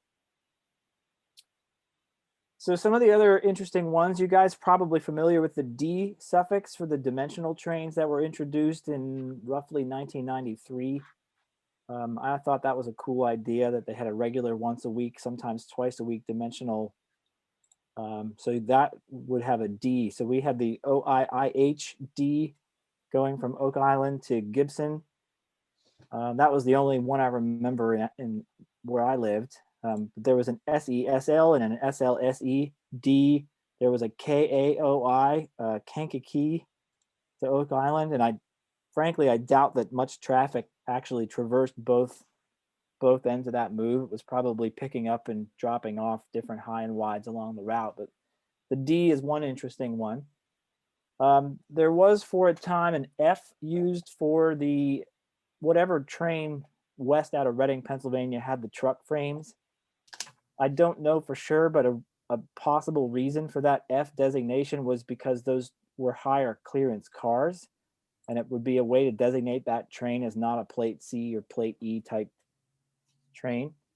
The truck frames were cool because they were always head out flat cars and the stacked really high black truck frames, which I need to get some of those in HO scale. The BUEN N that I talked about, I don't know if this is true, but the theory that I've seen somewhere was that the N stood for Northumberland. Okay. Because sometimes you would have 2 BUENs scheduled and only one of them did the work. So BUEN was the one that did the work. Whether or not that's true, I don't know. Likewise, the Buffalo line had a lot of fun ones of these for some reason. The ENBUT was another one like this, and not my only guess as to what the T stood for is that it had the auto racks, which Conrail called tri-levels most of the time. Well, back then they would have been tri-levels. Also trail van. Okay. Back in the around 86 to 88, Conrail handled mail in intermodal service between Harrisburg and Buffalo. Oh. And it wasn't a lot, might have been only 2 to 4 trailers a day, but the I think the T was used to designate the train that had the vans. Okay, yeah, that's really cool. Another one that we see is W, and I've seen that on a few different symbols. ENPI, there was an ENPI W. Even when they went to HBPI, there was an HBPI W. And I think there was a different, I can't remember what pair, but there was a different pair that sometimes had a W. And I looked at the schedules and saw that the W trains did all the local work on the way. So I don't know if W just meant that it did the work, or if, for instance, the ENPIW did work Woodvale Yard in Johnstown. That seems sort of arbitrary to me, but you never know. Excuse me. The NPI was used a lot around this area, and I live 8 miles away from Johnstown. All right.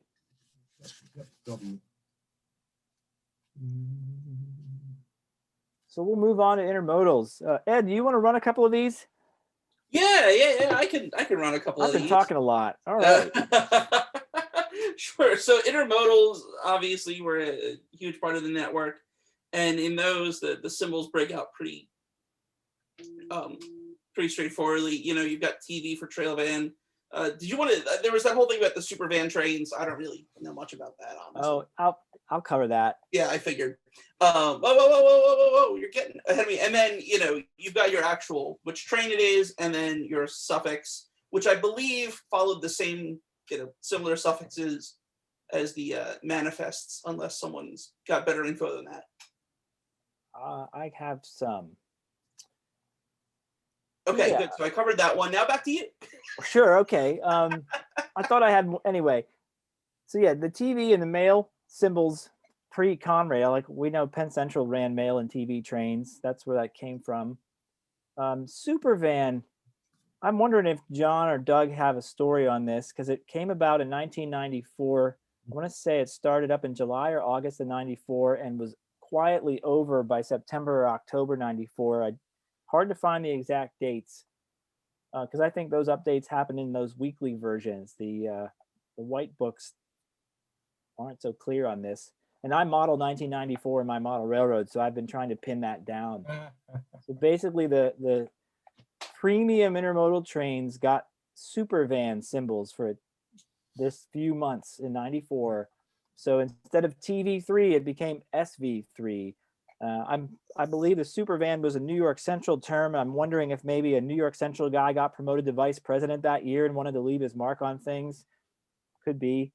I think it was I was in the intermodal service group in 94, and the significance of 1994 is that is, I think it's the year in which we opened double stack service via the Pensy, if I'm not mistaken. That would make a lot of sense. 93 or 94 is when we opened.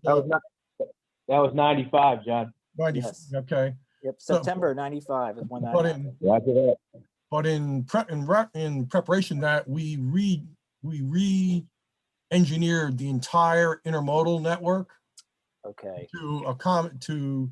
Because now that you could double stack traffic, there was implications for block sizes and on different trains and what trains can carry stacks and which trains can't, that sort of stuff. But the idea for changing it to super van kind of coincided with this, and I think my recollection of the story was that I was in a meeting with Dale Schaub, who was, help me, what was Dale in like, in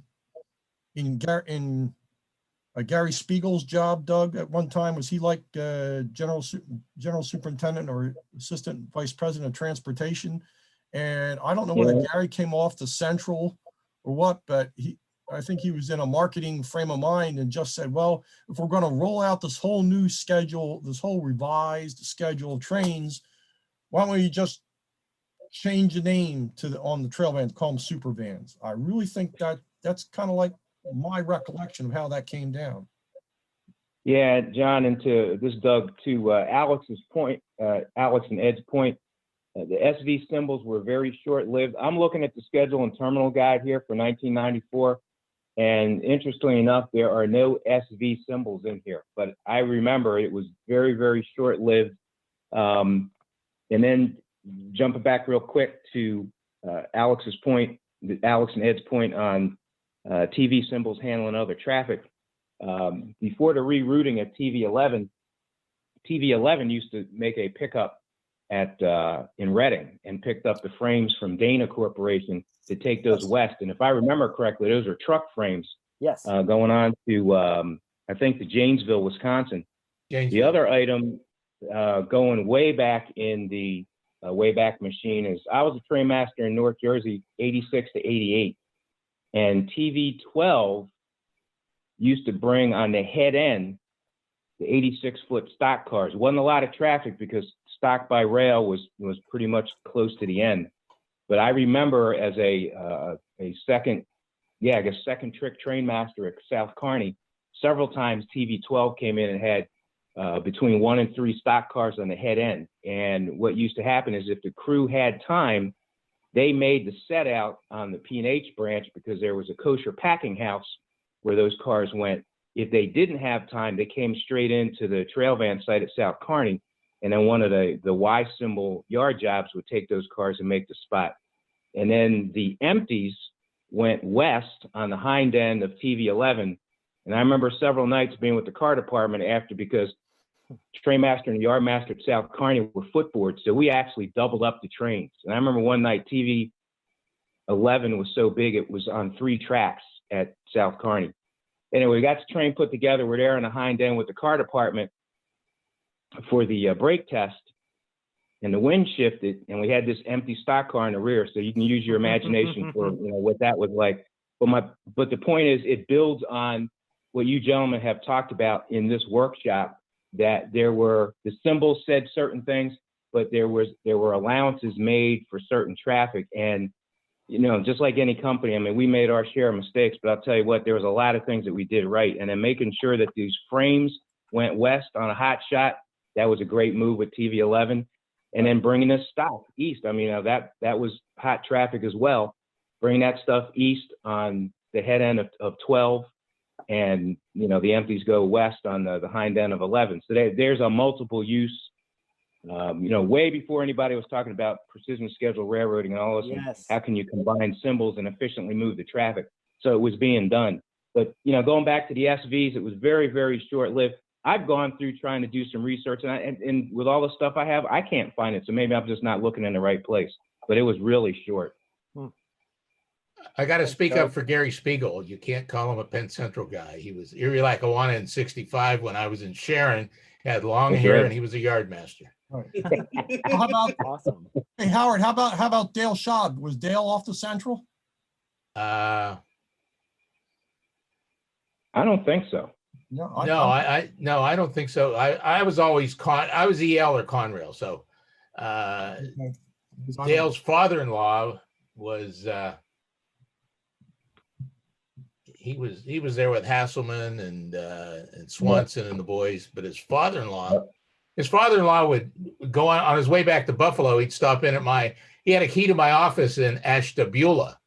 And so I'd go in the office every once in a while and find him sleeping on the couch because he just pooped out someplace halfway home or halfway going to Chicago. That's awesome. Cool.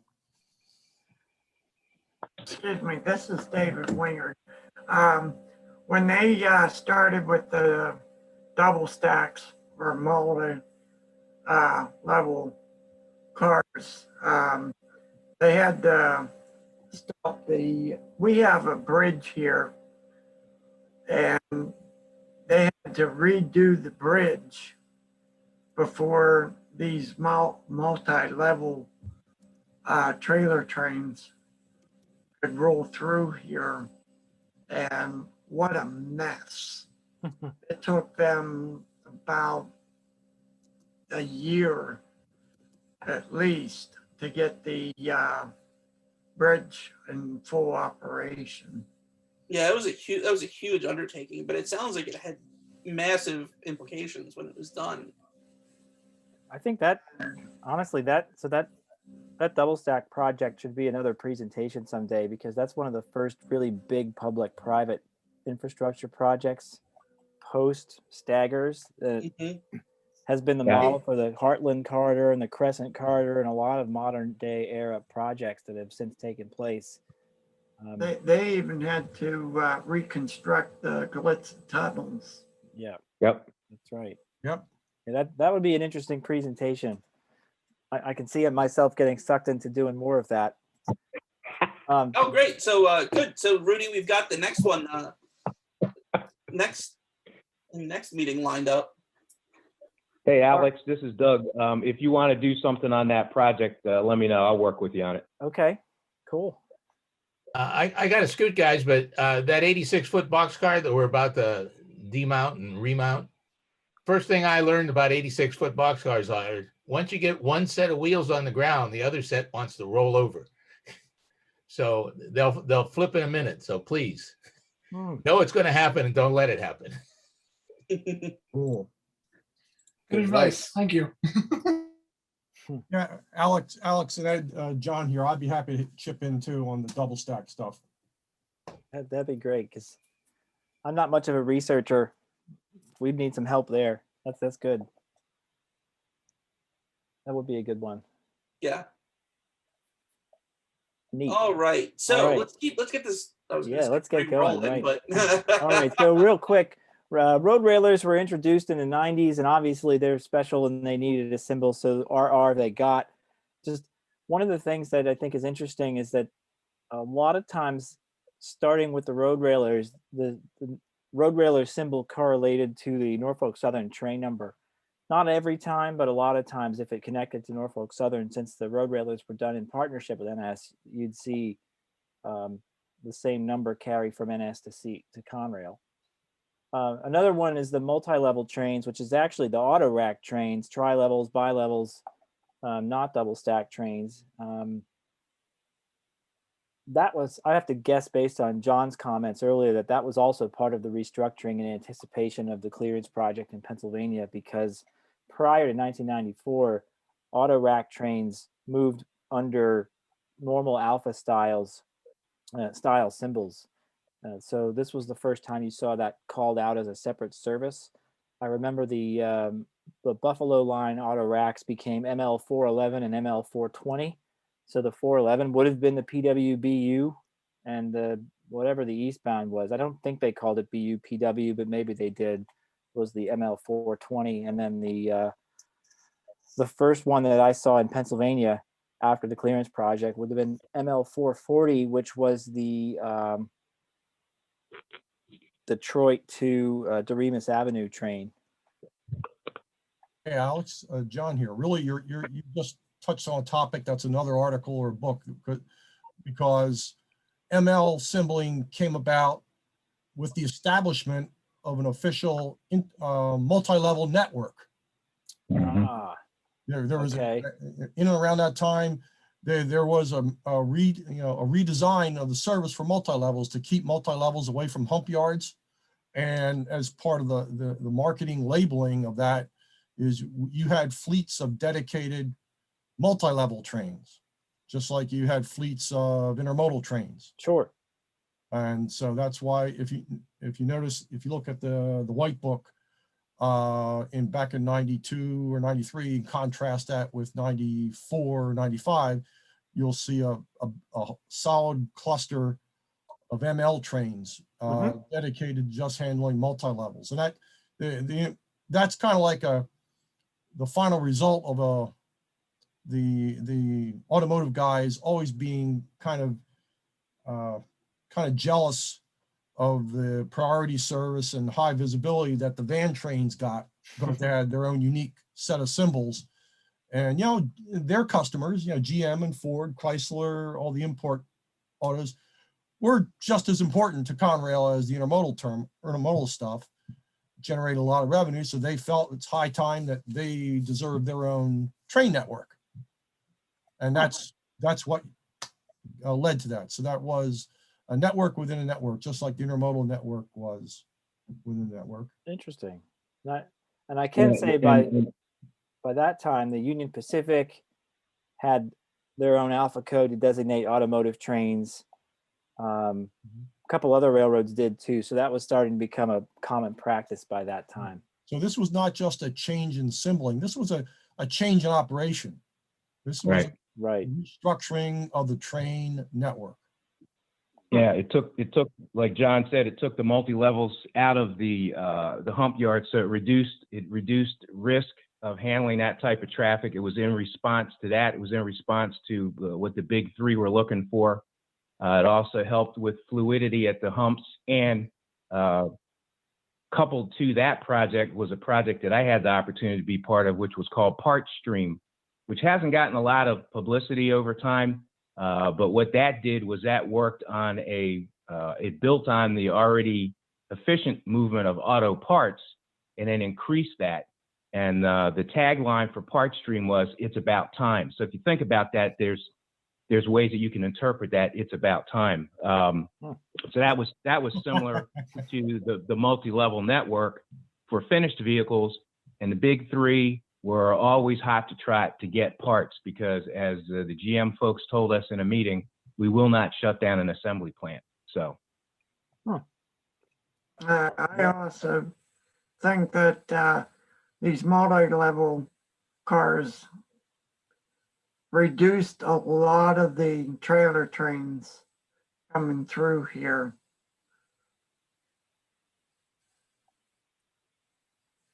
So the multi-level cars, Dave, those are actually the auto rack cars, the shiny silver ones. You're thinking of the double stacks when you see two containers piled up. Those would have run as TV trains in the Conrail days, and yeah, the double stacks did reduce the number of van trains. For sure. But fortunately in Pennsylvania, having the ability to run the stack trains, that was made up for in volume, because other traffic that was going the long way around, it was a little bit faster to move it through PA. But that's another presentation. I better get going on this. Yeah, you've got 3 or 4 now you've got to start working on, Alex. That's right. We've got, yeah, whew. Hurry. So, okay, I wanted to touch briefly on the number, like TV1, TV11, TV61, you know, was there any significance? Was there any logic to the numbers? I mean, so the westbounds were odd numbers and the eastbounds were even. That's not necessarily evident. And in some locations that can get goofy, like the Port Road branch can get a little, depending on, you know, north-south trains sometimes get confusing with this. I'm making an educated guess that the road railers were always 200 series so that they had compatibility with Norfolk Southern. Yeah, I would say so. The multi-level trains were always 400 series. I don't know why that was chosen, but that was the case. The premium trains were usually, not always, but usually 1 or 2 digits. And then I'm making an educated guess that the 3-digit trains often connected to another railroad. Yeah, well, these 4 trains that you enumerate here, these were all trains, run-through trains with Norfolk Southern. Mm-hmm. So TV 211 corresponded to Norfolk Southern train 211. Right, and when those trains started, they were 233 and 234. Yes. And eventually, decision was made to renumber them to match up with NS, probably to make the crew changes easier in Hagerstown. Yeah. And in the earlier days, in particular, 3 digits were often used for the double stack trains. So like 201, 203, 301, 401. Everyone's favorite TV 556 with the occasional Southern Pacific Rio Grande. Now there's that other guy, Dave, who has a railroad whose name nobody can pronounce, great HO model railroad. I'm picking on Dave Abelese now, but he runs a TV 556 once in a while with the SP and Rio Grande power. Anyway, check Dave's Facebook videos out if you get a chance and haven't done that already. He was actually he actually presented at our last meeting. I made sure I was busy for that, Ed. I figured. I've seen it. I've seen enough of Dave. I can tell. Quick question. Yeah. This is Barry Baines. I was with CSX Service Design and in intermodal for 20 plus years. We used to run an Orange Blossom special train between Yes. Orlando and North Jersey. Yeah. It was Yep. 171 and 172 on Seaboard. What was it on Conrail? Did they use the 3 character that Yes. what became CSX? TV 171 and TV 172. That's Okay, right. thank you. But now that you mention it, I think it was just called OBSS and OBSN. Not in my time. No, it was a thing from the 80s, and I don't think it lasted very long. But I do think it had. I think, Alex, I think you're probably right. It was originally, it was the marketing was the Orange Blossom special. Yeah. And so I think you're right. OBSS, OBSN probably would have been the initial one. This would have been back in 1983, Right. 82 timeframe when it was started. Yeah. Right. And for all I know, maybe rail fans just called it that because they knew it and they notated it that way. I don't know if that was ever an official symbol, but yeah, my recollection was 171 and 172. Yeah. And I think there was a later pair of trains, a second pair of trains added briefly, 175 and 176 maybe, but Yes. Yeah. 175 and 176 came out of Pot Yard when that facility was opened and went down to Miami. And then, of course, when Pot Yard was closed, then CSX moved their intermodal facility up to Seagirt in Baltimore. one of the things that I wanted to point out is just how much history is still alive today. When you think about some of these train numbers that are used, the 211 has been around for 30 years, 40 years. 171, that train number has been around for a long time. There's been some conversations on train orders and places like that. What are some of the train numbers that have really been around a long, long time? And I know there's a couple, like I want to say 155 and 154 down south that have been those numbers for 50 years. So that's another sidebar conversation over a beer sometime. But keep in mind, since each railroad has its own nomenclature for train IDs. Yeah. I mean, you made the crack about Q trains on CSX. I can brief you on all of that. But my point is, over time, those train IDs may actually change origin destination pairs. Yes. So, I knew when I left CSX in 2004, I knew every train ID and it was like second nature. Yeah. But I have absolutely no clue today as to how numbers are reflecting origin destination pairs, because certain origins and destinations have shut down or been relocated, and B, the nature of the business has changed. So, you mentioned 154, 155, that's a number I recognize in terms of a train that used to run to Memphis. And I have no idea, and I think it's no longer in existence because they changed the intermodal network in Atlanta. Right. So, the whole nature of things change over time. What used to be 181, 182 was our big intermodal train from Atlanta to Jacksonville. It's now running, I think, between Chicago and the East Coast. So it's just the nature of the beast. Yeah, you're right.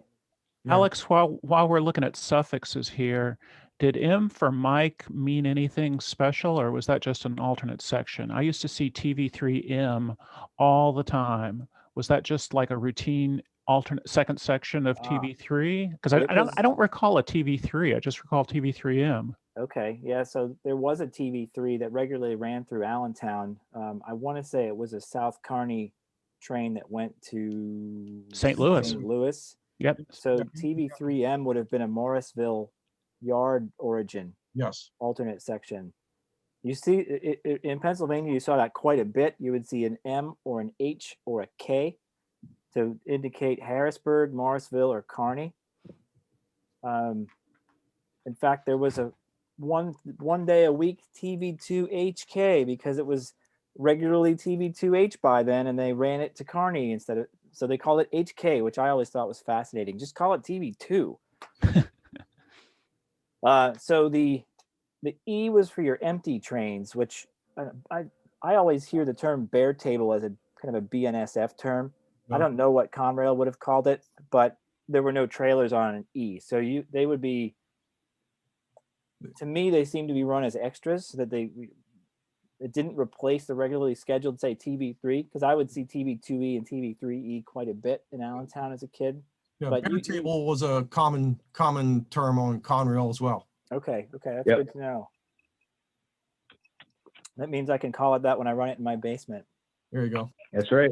Yeah, so I really skipped over a lot of the middle ones because the other letters usually were some sort of city designation.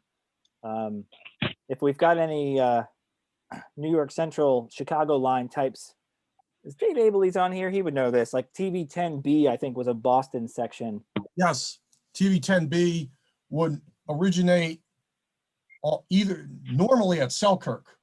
He would, Okay. all the traffic, depending on traffic volume, all of your New England traffic on the TV10 schedule would come out on one train out of Chicago as TV10, and it would split at Selkirk into TV10B, which would go to Boston, and TV10 would proceed down to North Bergen. Okay, that makes sense. Depending on traffic volume, they might split the train at Cleveland and call 10B would originate at Cleveland, or during peak season, 10B might originate out of Chicago.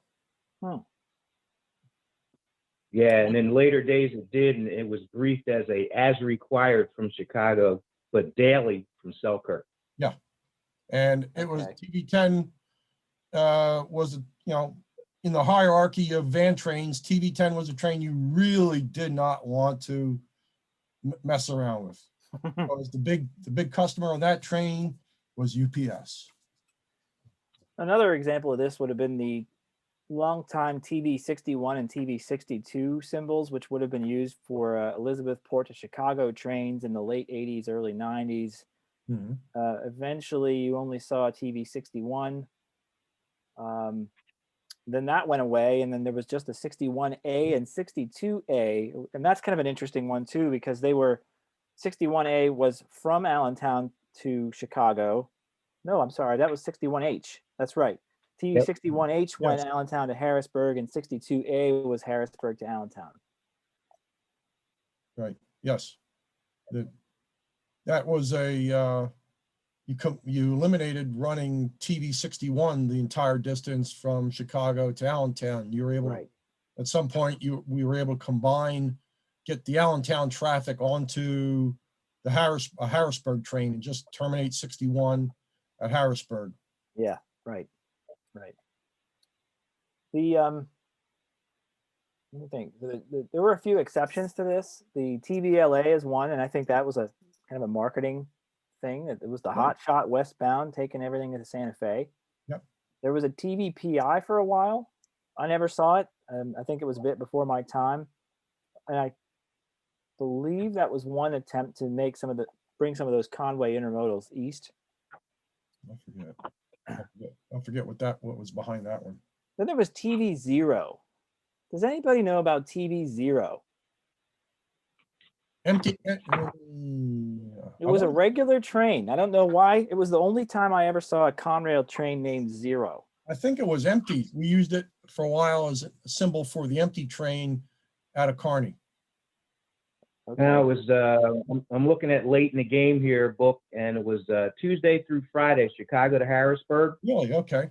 Boy. And it was the Harrisburg trail van with the blocks out of Englewood. Because it ran to New Jersey at least one day a week. I have some notes of it being in Allentown. There you go. Then another weird one, TVLT, which I think started in 94 and 95. What's the LT all about?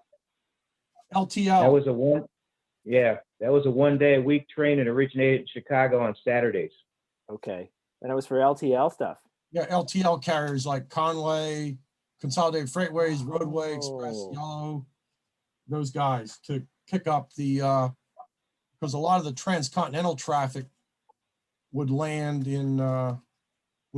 too late in Chicago to catch the normal schedule out Friday night. So we run it Saturday, I guess, to get it into Harrisburg and Kearney in time for Monday. So that tells me I'm gonna have to buy 40 different trailers if I run that train in my basement.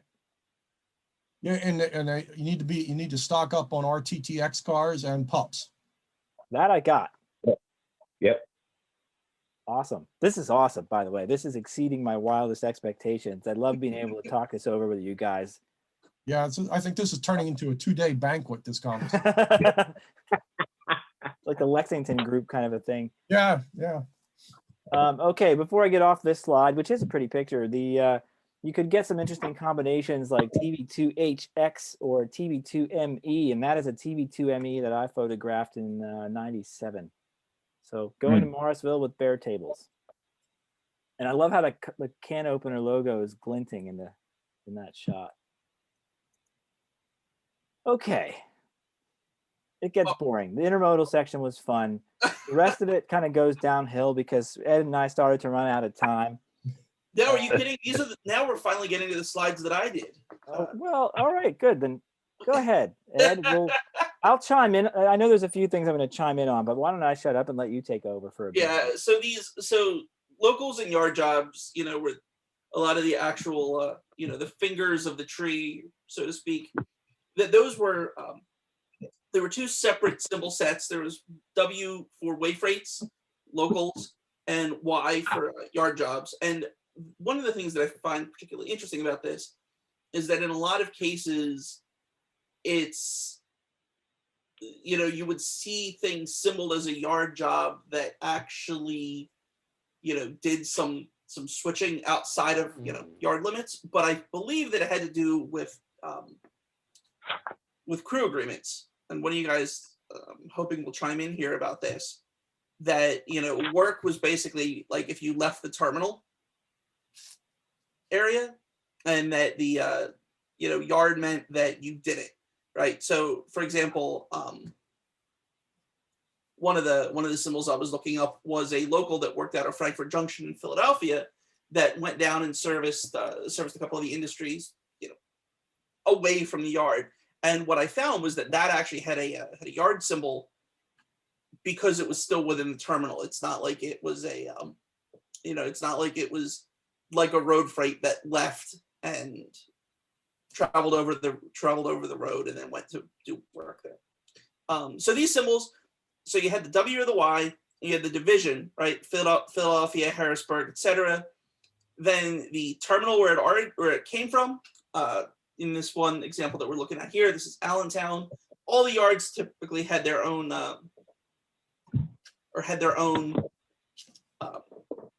terminal designations. These things corresponded. Usually, I've seen with what destination codes would be in a road train, right? In a lot of these cases, you had stuff that worked out of yards that didn't have them, but it's a nice thing that you kind of get, or that didn't see road trains. Or originating or terminating, but it's nice because it gives you a good little picture of if you are messing with history when you're modeling, that you get a sense of what would the yard have been or the terminal have been if it were if it did originate or terminate trains based off of the symbols of the locals that were working out of it, and then the symbol and then the number at the end. I've yet to find the rationale for these numbers, but it was always a number. Never, it didn't seem to be a sequential thing either, but that's how those worked. To your point about history, Ed, when did W and Y start? Because I remember like 78, 79, 80, we didn't have W's and Y's yet. When did that start? Yeah, I think it was 1980. Actually, right towards the end, it was let me go look at the earlier slide. I think we've got a note. Oh yeah, that's right. It is in the earlier slide because I went looking for that and then. Okay, so it's still fairly early in Conrail, but it came to be. Okay, cool. Thank you. Yeah, of course. The idea of all of this stuff is a slice of time or a particular moment in time. Definitely gets super annoying when you're trying to look at this from a modeling perspective, because back when I was solely focused on 1985, it was real easy, right? But as my own personal focus has moved earlier, now I'm in this world of, well, most things are, most things are alphanumeric, but I think my local jobs are now going to all have to get resymboled because it was before this, right? Yeah. That if you're running it, you're not going to find an Alco on a W or a Y train. You might have in Allentown. Out of Allentown, Yeah. Or Mingo Junction. There you go, Mingo Junction. Yeah, as a matter of fact, a lot of the, I bet a lot of the locals that were based in Mingo, were Alco powered because Alcos were concentrated there. Yes. But Doug, check me on this, but to Ed's question about the numbers, generally, I think like the first digit was like trick, right? Yeah. One was first trick, 2 was second trick, 3 was third trick. That was common, yes. And then you get, the second would kind of increment upward, but it was certainly it's certainly common to see locals with a six in the first position. I remember seeing 60s and 35s and 90s were usually a heads up that it was an extra section, wasn't it, Doug? Yeah, because I'm thinking about it. Browns, I had a WJSA 35, which was that was actually a second trick job. So, but then I know we're not at the yard jobs yet, but the lifeline for us at Browns came out of Oak Island, and it was a third trick job, but that was YJOI 60. And he did work. He pedaled cars all the way down to Chemical Coast. He started out at the island. He came down. He dropped off. He did a set out at Bayway. Yeah, Bayway. And then the set out there was for Bayway and Griselli. Then he did a set out. There was a track. He did a set out at Port Reading, and then he came all the way down to me at Browns. But the key was to get him down before transit started running the AM fleet. So if he didn't get by Wood before a certain time, transit wouldn't run him across the Raritan River draw. But if they got out early enough, then he made it all the way down to me. But you were talking about the power on these jobs. I mean, there's days when OI 60 came to me with 2, sometimes 3 SD40-2s because of what he had on the train. I mean, he turned out of my place one time with 100 cars.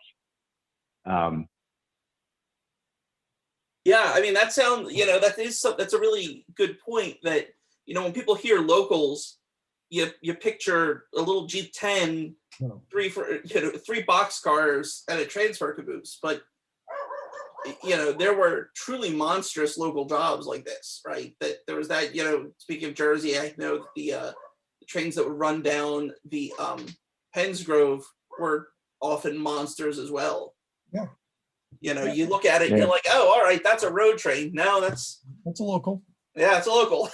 Well, and you think about all the if you go into the coal country, a lot of that traffic is in the days before unit trains and maybe even a little bit afterwards, you still had a lot of that coal traffic was disseminated and aggregated by local jobs at like Clearfield and other places. Those were all locals, but yet you'd have nothing for a local to come out with 100, 110 cars of coal. But I ran into your quandary about symboling locals on my model railroad, and I'm just kind of sticking with the rule of thumb. First trick starts with a 1, second trick starts with a 2, third trick starts with a 3. I think you can do that, and people have a hard time challenging on it. Yeah, I think that's gonna be my plan now too. But that was something, setting those symbols was a lot up to the discretion of local supervision too. Oh, right. It's funny. I'm like clicking my mouse trying to advance the slide. Oh. I forgot that it's. I'll do that for you. All right. So here we've got a rundown of the division codes. Basically, we included them in the presentation for posterity so that when this gets shared, and here they are. Beep. All right, now let's get into unit coal trains, right? Because these are kind of interesting as well. So loaded coal trains were symboled based on their destination and who the and who the coal was for, and then with a sequence number, right? So the best bet for these is to look them up in the freight schedules to get a sense of what's actually what. But the symbols themselves, we've all got them up on the Conrail photo site as well, after I copied them from Alex's site. Those are pretty useful. Now the next thing that breaks from that a little bit is when we get into the empty coal trains, Let me jump where in here a second, Ed. This is where Ed and I ran out of time, and we could have spent another hour just on coal loads and empties. So I'm just kind of telling you guys what we didn't put in here, but on the loaded coal trains, they changed that a few different times in terms of like paying attention to Conrail owned cars versus private cars. There was a brief period of time where the bathtub gondolas got their own special symbols with UCG and XCG, which we're sort of skipping over that because it didn't last very long. So what we're saying now is much more subject to broad themes. And if you want to nitpick a year, go look it up because this stuff changed quite a bit. All right, back to you, Ed. Okay, so getting into that actual car type and those things, that was often very tied in with empties as well. And the way that all worked was that you had your primary symbol X for empty hoppers, and then the actual destination for the coal terminal that they were going to be working out of, right? So you've got your list of the ones that were the big ones, and so the symbol after the train went empty, it stopped really being attached to the consignee anymore, and it turned over to the terminal, right? So when you saw the symbol, you had a sense of where is this train going. For example, an XCG would be going to Crescent. I don't know, some of these make sense, some of them make less sense, right? Like why is Conway P, but I'm guessing for Pittsburgh. Yeah. Then, and this is all after Conrail had started standardizing their unit train symbols or their unit train sets, right? Where they would try to keep like cars with like cars. And then you had your standard car or train lights, right? You had 75, 90, 105, and 130. And so when you would see the symbol, you'd have a sense, or anyone who was paying attention to it would have a sense of, okay, this is if we've got a set of, we've got to turn this or load a train for somewhere that can take, that can take bathtub gons, then you would look for one of the G symbols. Right. This format was introduced in 94, 95 after the coal gons were part of mainstream, because the coal gons are only part of Conrail, I think 93, Ed, the bathtub gons. Everything was 3-bay hoppers before that. So when the Beth gons first came into production, they had UCG and XCG for unit coal gone and empty coal gone, presumably.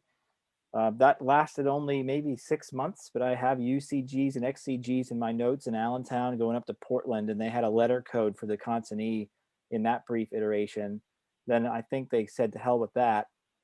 Before that, the empty symbols were pretty much the same as the loaded. So you would see XBB, Bethlehem Steel, UBB, loaded, coal for Bethlehem Steel.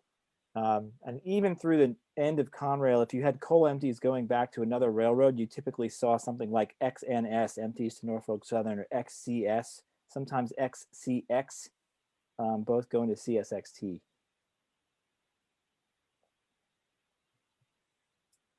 I forgot to click. Wingard, with the coal cars, live right next to the Conemaugh power plant. How did they distinguish when they loaded coal cars go into the power plants? The loaded trains had a U, and the empty trains would have been an X. That's how you would tell. Okay, thank you. So loaded ore was very similar to coal, where you get your, you get your Z indicating that it's ore, your consignee and location, and then a sequence number for them. Common, and then empty ore, a lot simpler than coal, but it was, you know, empty, and then the terminal that it was returning to, and then the sequence again. And we've got, you know, a list of all those terminals all listed out on the photo site.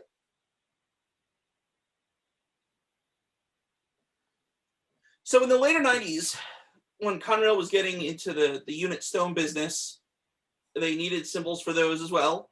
And those are a little less well organized than I think the coal traffic was, but they all make sense if you they all follow a similar pattern. Either based off of where the, you know, where they were headed, where they were returning. Quick note on these. The Ortner hoppers really made the stone service more into a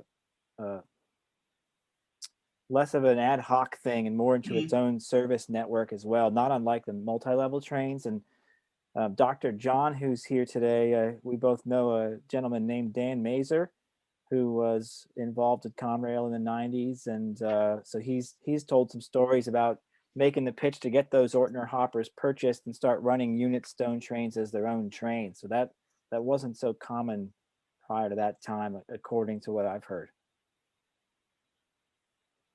Yeah, and it's funny. I feel like those are one of those trains that are very iconic, but then it's very surprising to learn that, yeah, they were only around for, you know, 4 or 5 years there towards the end. Right.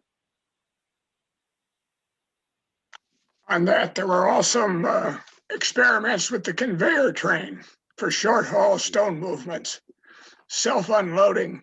Yes. I think shuttle Georgetown. trains. I think Georgetown Rail might have made that. I remember seeing it once, not getting a picture of it. Yeah, that's correct, Alex. That started with Georgetown, a shipper in Texas. Fascinating. Yeah, I think there was,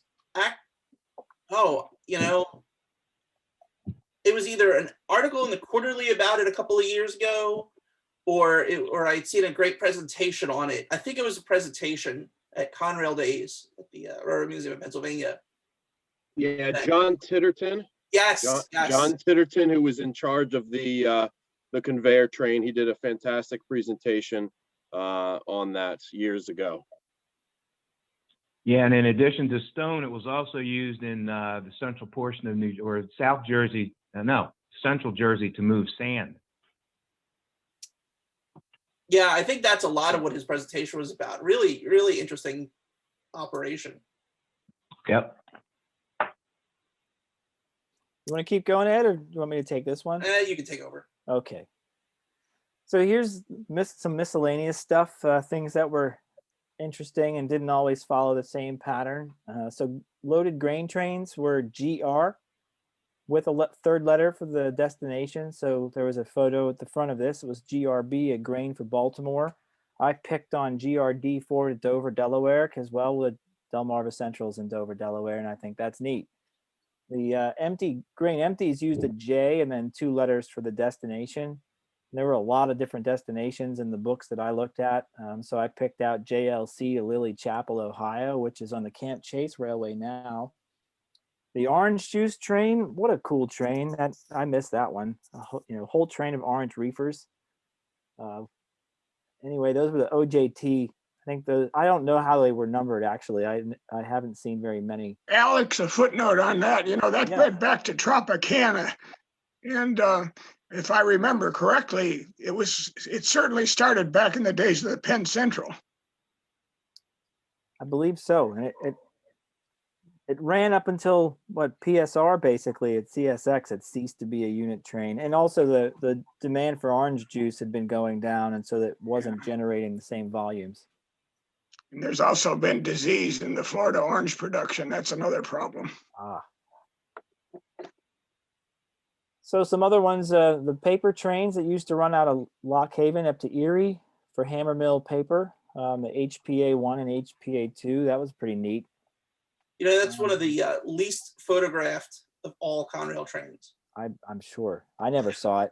Yeah, I want to see some photos of it because it just seems like such an incongruous thing to see, you know, a Conrail pulpwood train. Yeah. Yeah. I think they ran mostly at night. And Yeah, they that's were in the pretty pro- that's- remote territory, which is part of the difficulty. Yep. There's a whole bunch of other unit train types that we sort of globbed over, but coil and slab steel sort of covers a good chunk of that, where Conrail seemed to use a sort of 1-letter, 2-letter combination. So I remember seeing slabs that went from Philly to Detroit. And then, so that would be PDL. And I think those were going to, I forget the name of it. Starts with an L. Detroit L. Livernois, something like that. Anyway, so you had PDL going westbound and DLP going eastbound. I remember there were a few other slab train symbols you'd see in Pennsylvania back then that followed that same pattern. 1 letter, 2 letters, and then they'd flip it for the return trip. And then Another minor footnote on that was an attempt to grab some of the truck movements of steel for the automotive industry between northwestern Indiana and the Michigan auto production plants. And they ran it over the Michigan Central. It was a relatively short, direct move. Yes. But that didn't last too long. And I understand from some of the scuttlebutt at the time, of course, from the get-go, some of the people in the operating department weren't too happy about it. It didn't look good on the budget. Thank you, Dr. John. The last one on here is the liquid detergent train, which is just pretty cool. It's in the yeah, there's a photo of it in Conrail Commodities too. PAGO1 and PAGO2, and I want to say it was Lima, Ohio was one end of it and somewhere else in Ohio. So it wasn't a long haul, but it must have been a ton of it moving. Pretty crazy.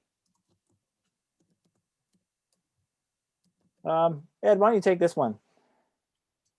Yeah, so there are, in addition to the unit symbols, a ton of other things that moved over the railroad, right?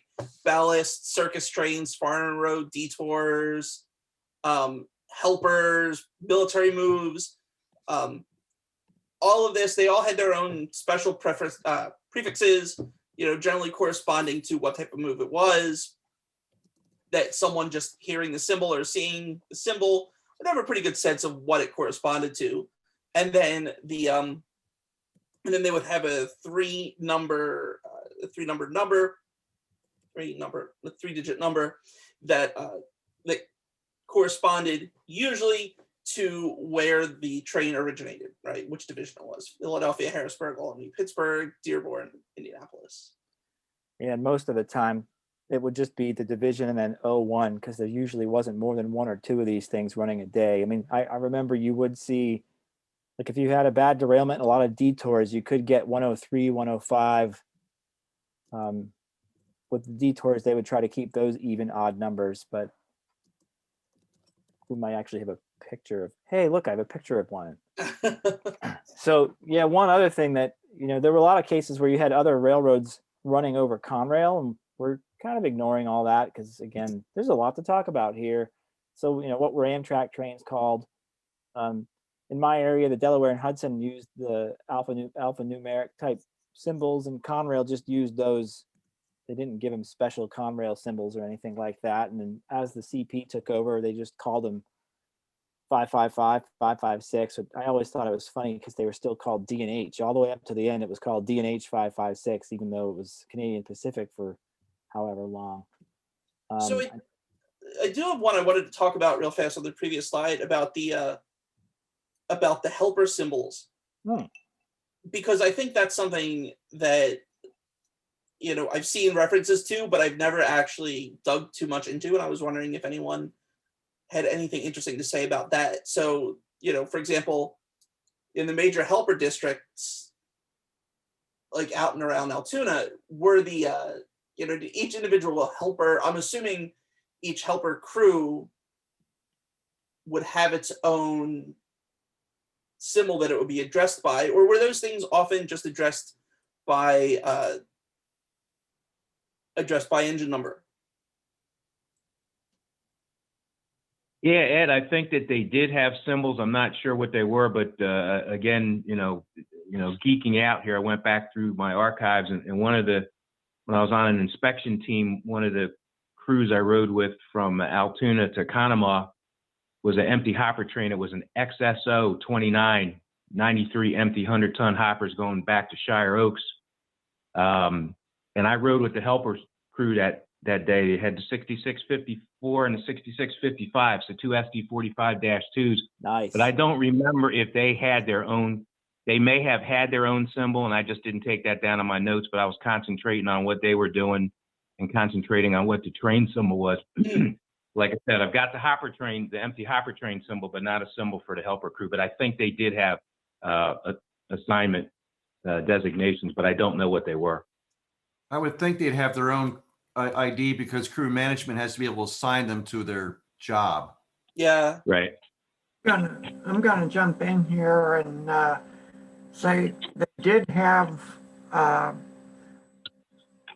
different road number or different name for it, because as they jumped over the hot box detector at 286, they did have to say their train name instead of the engine number. Oh, cool. All right. Well, that basically that makes sense then.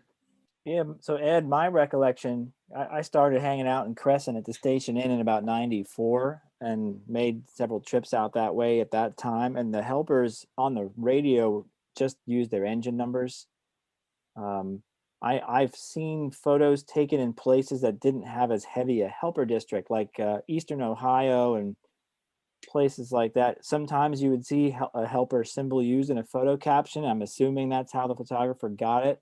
But in terms of the Altoona helpers, I don't remember ever hearing the actual symbol used on the radio. But there's another example of that. Allentown had the engine change crew. They just called themselves the engine change on the radio. The sock and drill was the sock and drill on the radio. They had symbols, but you didn't necessarily hear them. Yeah. Yeah. Because the engine change crews were ENGs or ENSs, and I think the ENGs were within a division, and the ENS was multiple divisions. Roger that. Not to take us off Conrail here, but it drives me nuts to be on the West Coast following railroads when they don't use their symbols over the radio. They just use their engine numbers. And I asked a Union Pacific engineer why that was a couple of years ago, and he said it's just for the dispatchers to keep track of the trains. That we just call them by the road number of the locomotive we're running. I was like, all right, that drives rail fans nuts. Thank you. Well, it's because it's written in a magic marker right there on the desk. That's fair. Yeah. And it's a lot easier to say an engine number than the alphabet soup of their train ID. Yeah, that's true with the Yeah, because they've got like 8-byte strings of, They're symbols. long. That's right. Looks like somebody drew on our slides, Ed. Yeah, I know. What's going on with that? I don't know. I can't clear it either. Weird. It's not. Oh, you know what? It might be in Zoom. I think there's like an annotate. It is, yeah. It looks like arrows. Well, all right. We'll just press on. Yeah, all right. I can't figure out how to get rid of it. Whoever did it was Dave's iPhone, whoever that is. You're busted. Busted. All right. All right. So on to our next one. So we're kind of wrapping up here. I'm going to talk about modeling really quickly and the applications for this stuff. We've touched on it a little bit, and this is really the reason why I got interested in it, is that, when you're building an operations-oriented model railroad, you typically, you want to give things names and name those things in keeping with the way that the railroad itself did. So, what you see here is a quick screenshot of a couple of pieces of operations paperwork I had on my old layout. You'll see the train symbols and the locals being called out. The symbols were recreating either actual trains or ones that I would have added because of the the fiction that created the layout. And, you know, locals would have their own symbols following the right signs as well. And even had my Chessie system interchange job that, you know, now that I've learned more about this, I realize that some of this stuff is slightly off, but you know what? It helped keep help keep things humming. And so, you know, using this stuff is a great way to keep, you know, to add another layer of immersiveness to your layout, right? That you can, especially when you're running trains with other people, you know, you just add another element of flavor to what you're doing by using your knowledge of this prototype stuff. It's a great way to increase the Conrail factor and really establish the place and time you're modeling, right? So if you're going to be doing the early or the late 70s, that, you know, all right, I'm going to have alphanumeric, you know, the alphanumeric alphabet soup manifests, but all my locals are now going to be, you know, YK10 instead of WHYK10. All right. Next up, the other thing is you can recreate specific trains, right? One of the fun things that I was thinking about was, you know, even if you don't have a large layout, but you're still in the modeling, one of the things you could do is start building up actual prototype trains based off of those symbols, right? So in the example here, again, on my old layout, you could tell that it's got a couple of G's up front, some boxcars from the south in the head out, that it means that this is PYSE heading north from Potomac Yard up to Selkirk. Great looking layout. Thank you. And then, you know, including your own locations in those symbols or using real ones can also help you establish the place, right? So see over there, WHYK10. That was one of the locals working out of my yard in York. And then over on the right, playing around on some T-track modules I had built.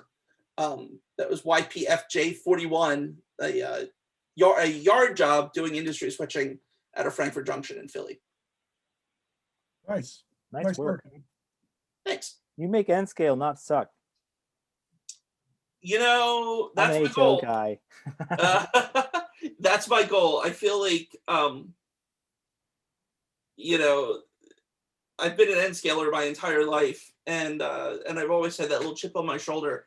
But it's always very, very flattering when people are like, "Oh, that's N scale. That doesn't suck." No, that's good. I'm an N scaler myself. Good. We got to stick together. Right on. That's right. The trees look good. Look nice. Yeah, here's the third one. Good. Super Trees by Scenic Express. They're out by Pittsburgh, Okay. and they make all the difference. Even if you're not doing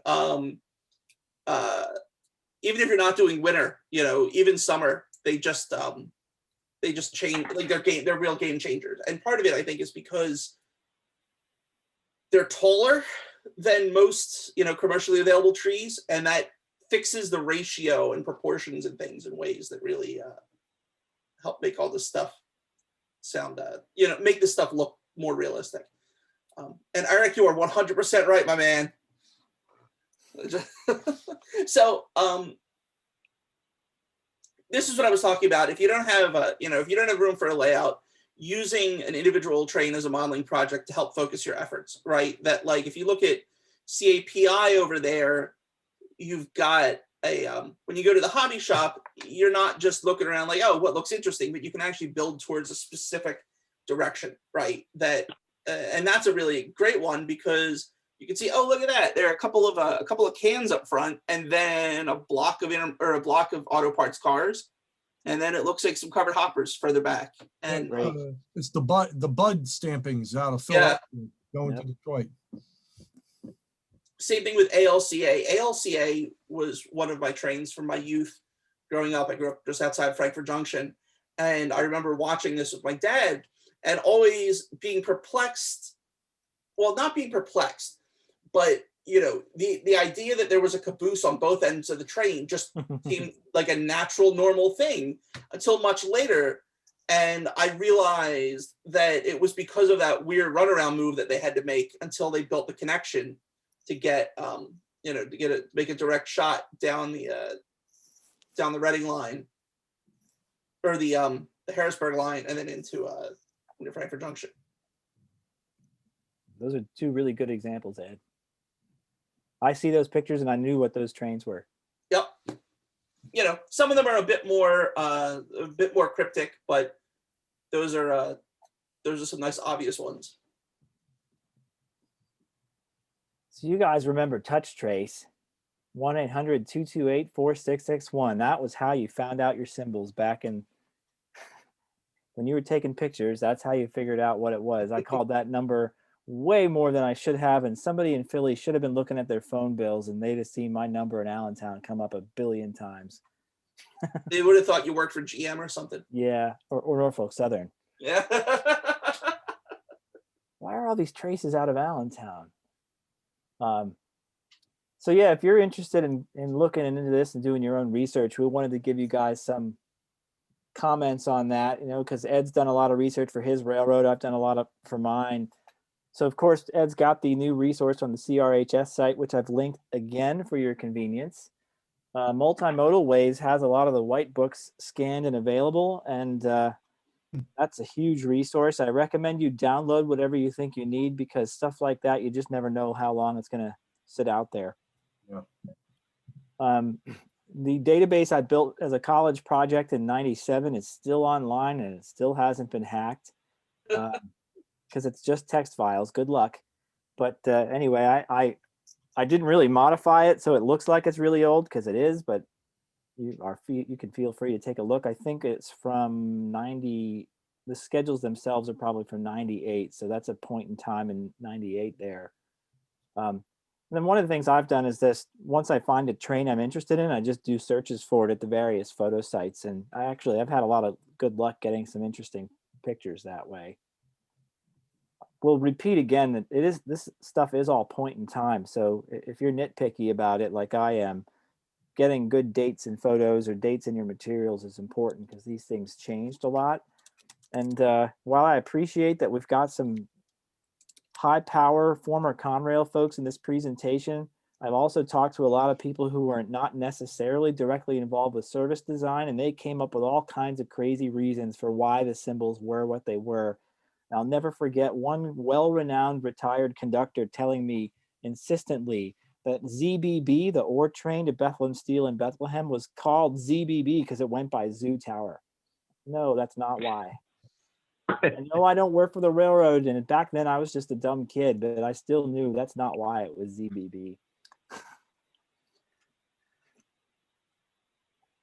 Oh. What's your favorite symbol? Ed, I'm so glad you put this in here, because it enabled us to keep it lighthearted. This is our moment of humor in the entire presentation. You ready? Pies!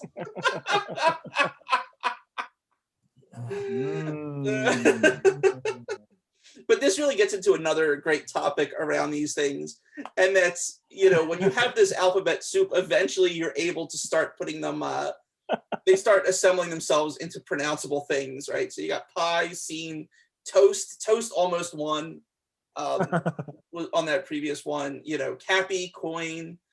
And then, you know, if you're freelancing and you're building a model train layout, you can have all sorts of fun stuff there. I think that Baltimore to Ann Arbor may actually show up on my next iteration in the Northern Central here. Well, I know there's a group of rail fans around Harrisburg who like this whole sheep thing. Bruce Kerr comes to mind, so that's who that's for.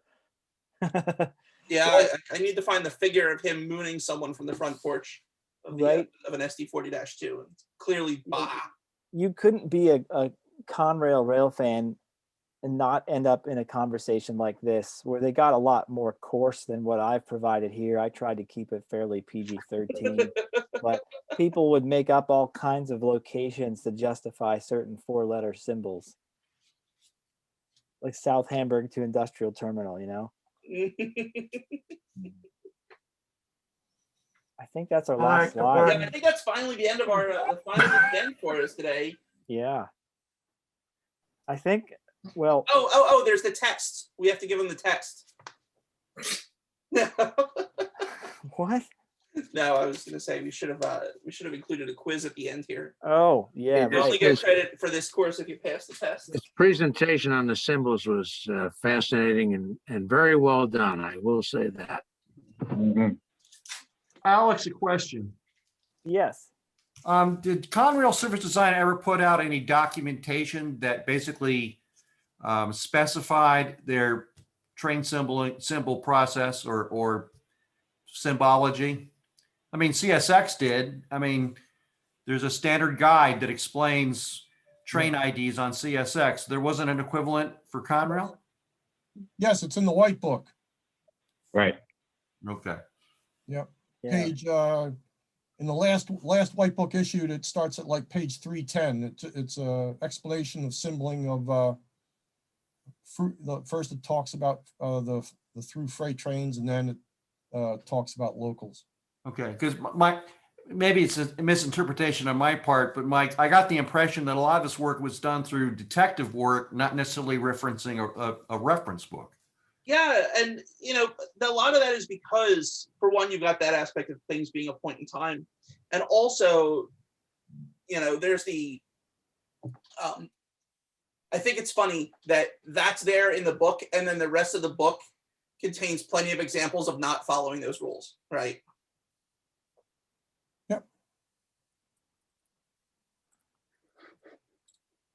I just discovered the chat, so I realized that people are asking questions and stuff that I was completely ignoring. Rudy, how are we doing on time? Because I still have a second slide deck on my model railroad stuff that I'm happy to punt for a future meeting because it's Yeah, I was gonna longer. say, I think we're almost a half an hour over here Yeah. already. And So let's punt on that. I know Ed did that absolutely intentionally to make sure he ran into Rapido's slot to talk about N scale stuff as much as possible while the Rapido guys are here on the chat. HO. So yeah, we'll do that in May. Sounds If you're good. around. So cool. Well, thank you guys very much for that. That was very informative and something that I'm pretty sure at least everyone here has some interest in from various perspectives, whether it's modeling or their research or just what they remember seeing go by from as a Conrail fan. So it was definitely a great presentation. Thanks so much for putting that together, and for everybody else who contributed to it as well, which I think you guys weren't really planning on, but yeah. So next up is Bobby Allard from Rapido Model Trains, who's going to talk to us about how much Rapido has been impacting my wallet recently. All right, well, I'd like to start by saying I see JT is here. So how you doing, John? You probably can't hear me. I saw him walking a minute ago, but all right. So I will start. Actually, I'll start. I'm good, Bobby. I'm good. I'm good. What's up, JT? So I'll start by being a bit more gruff. One of my favorite symbols, I'm not gonna say it, I'll just say it was Enola to Allentown. If you say it fast enough, it sounds kind of funny. All right, with that out of the way. So yes, this past year has been a wild year because we've just announced stuff left and right. That's just been absolutely crazy, I guess you could say, because a couple years ago, they were a small 4 or 5, a little bit more than that run company. And now we're just exploded at the seams with stuff left and right. And I've actually prepared a small slideshow for everybody. And here it is. So again, thanks for having us, Rudy. Thanks for having us, CRHS. And Brock, thanks a lot. And let me get started. So first up is we just announced it a couple of days ago, the Northeastern Caboose. And it will be a Valley style caboose. It's got the strips and everything. 3 road numbers. It'll be in the blue. And if you want any more info, because I don't know a whole lot. I know a little bit about them, but I don't know a whole lot because it goes back a little bit before my modeling time for CR. We have a book. It's fantastic. Just gonna say that. Oh yeah, I was gonna say, yeah, that's a good point. You guys got a book that you have out. So all the info you need, check there and check our website. But of course, we have. I think we did 3 versions of the caboose. We did WM, the CNJ, the red. We did a few versions of it. I'm sure Doug, I don't know if he's on here. I'm sure Horton will be very happy. Okay, so next slide. Let me just run off to the next one. X72 and the 72A boxcar. Now, the order deadline was March 15th. So that was 5 days ago. You still have time to order it. Again, it doesn't necessarily matter that the order deadline has come and passed. In fact, there's a car coming up that you still could throw an order in here and there. But the X72 boxcar obviously is a PC design. We have multiple road names, so I gave you the website, the actual link to it. But just you can go to the website and check it out from there. But there's you have the small and large can opener logo, and I believe you can buy single random number or 6 packs of them, and obviously they ran in good sets of here and there. But again, check out the website. The order deadline did pass, but it's still very feasible to put down a few orders for them. In fact, they probably will head to tooling within the next couple of months, so it shouldn't be too long. Probably by late third quarter, fourth quarter, we could potentially see them coming in. The next is the F30 flat car. Now, obviously, by this point, they were all maintenance away flat cars, and for all the HO modelers out there, I'm sure you're going to recognize this car as pretty much the design for the camp cars, and that has been discussed. So that's something I can bring up a little bit later. But there's 6 road numbers. Like I said, the camp cars could be made out of them, and if there's enough requests, maybe we could even do the camper part, the box part on top. But we'll see. But so I'll just run through. These are the current projects we have out. And then the SW, they are coming in probably closer to the end of spring, maybe we're looking maybe about two months off, maybe. I'd have to check the schedule again. But they are the PRR ones. And there's 3 road numbers. So, and then they do have, I did the art, I forgot exactly, but they do have the blanked out conductor side window. And there's a few other things. It really rendered kind of funny on here, so don't go by that. But yes, so check out the website for that. Now, I wanted to save a lot more time for, well, there's a delivery schedule. A lot of people are asking when stuff is coming in. In fact, even me, I'm kind of curious. Almost everything is on the delivery schedule. It's off of the website, so check that out. They wanted me to mention that. But new product ideas, I wanted to hit that pretty hard and save a lot of time for that. So, for example, there's the camp car. If you have a new product idea, specifically a freight car, or oh, look at that, hey Brock, look at that. It always is good to just throw us an email. But what we've done now is we've created a product suggestion form. You can go off of the website, it's off of the website under contact, put in all the info about that, and then there's a space for files. You can upload files, or you can even tell us you have files. Or for example, honestly, if you have a freight car idea or a concept, you can always email me, email Rudy or Brock or anybody else that can get a hold of me, send it to me. And like I said, the biggest thing here is that, going back to here, so for example, the G41 coil cars, if you were to have plans or drawings of it, definitely send something to that effect to us.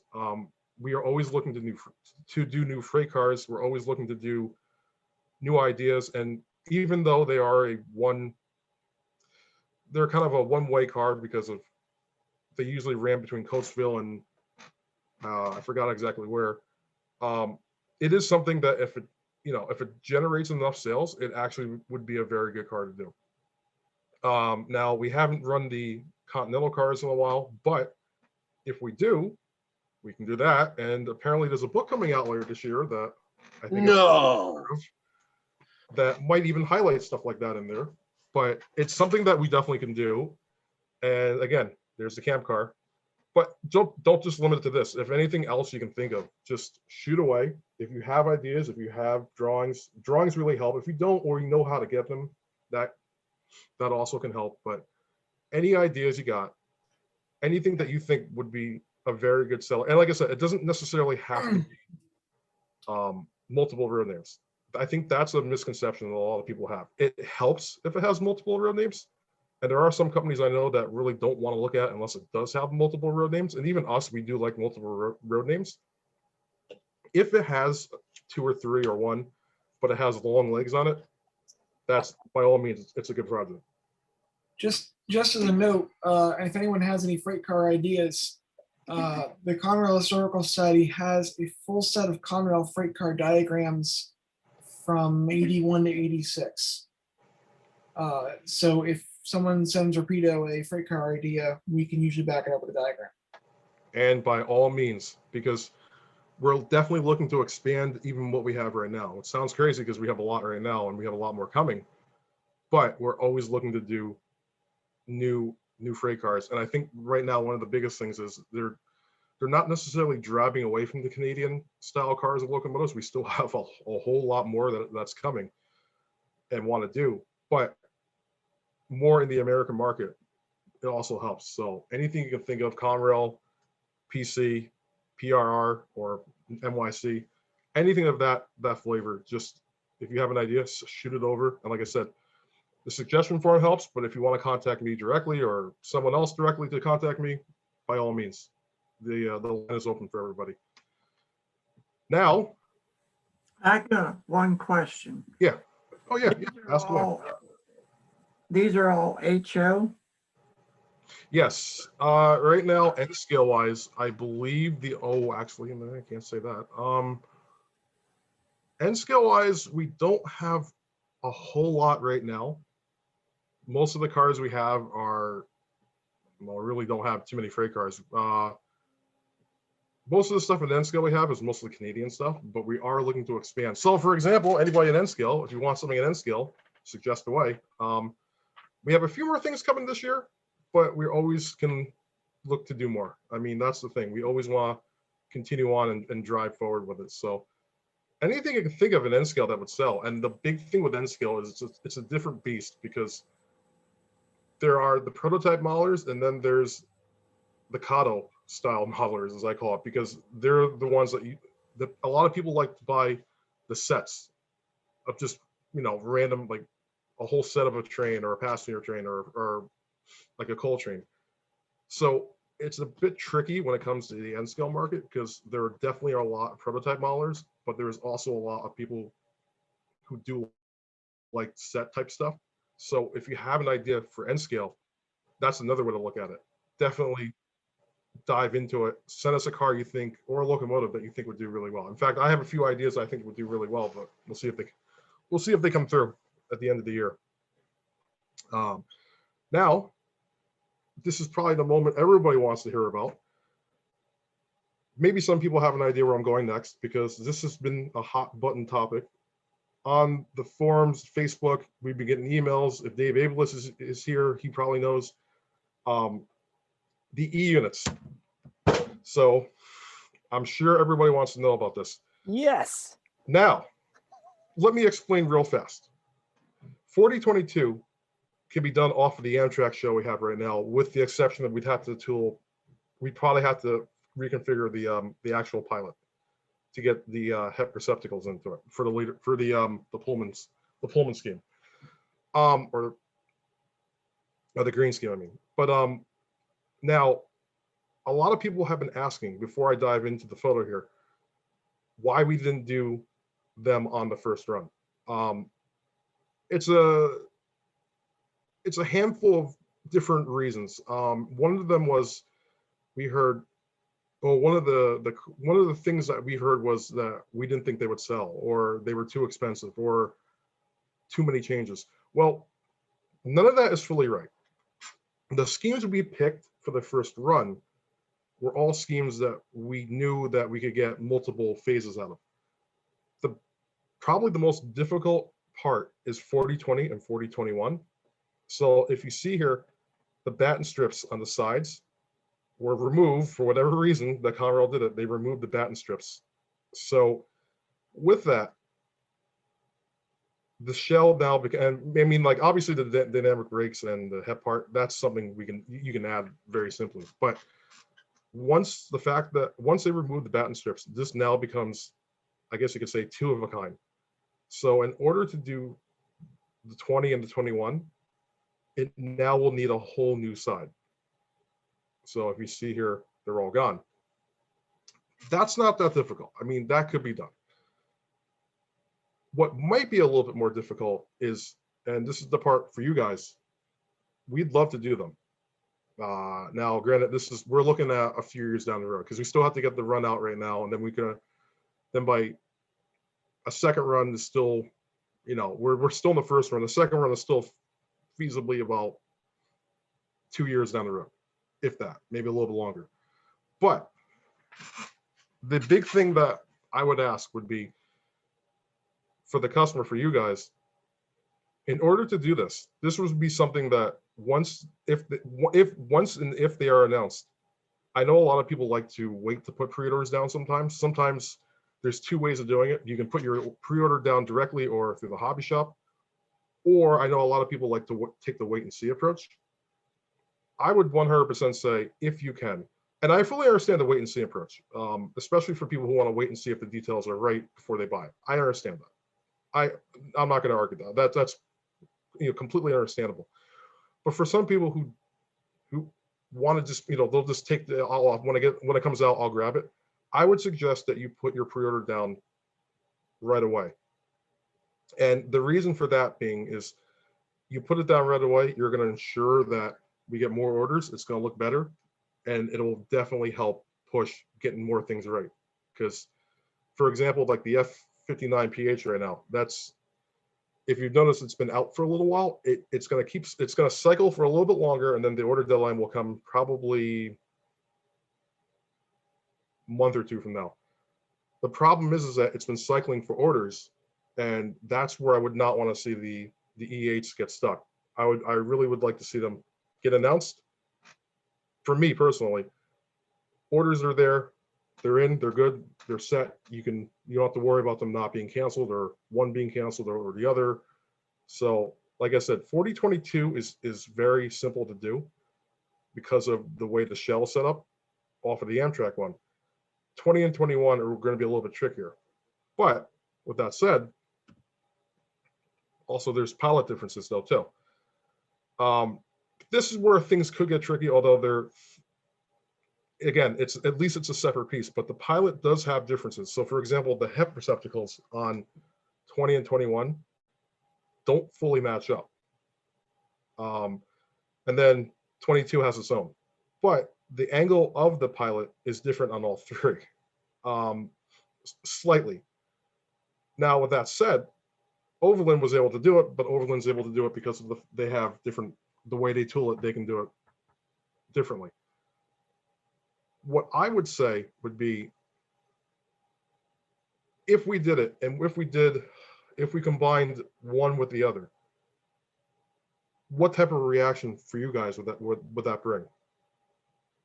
So for example, if we picked out the closest one, picked one, and then picked one in the, we're able to fit 1 to 2 of them, and then one had its own because it's unique like that, or we had to do the same for all 3, would that actually be, this is an action question for you guys, would it be much of a turn off? Or knowing that it might be the best way to get it produced, would that actually help? Just knowing that, okay, it's not going to be uber, it won't be 100% right, but it'll be very close to 100% right. As long as we, the bat and strip part notwithstanding, that part, we'd have to do that.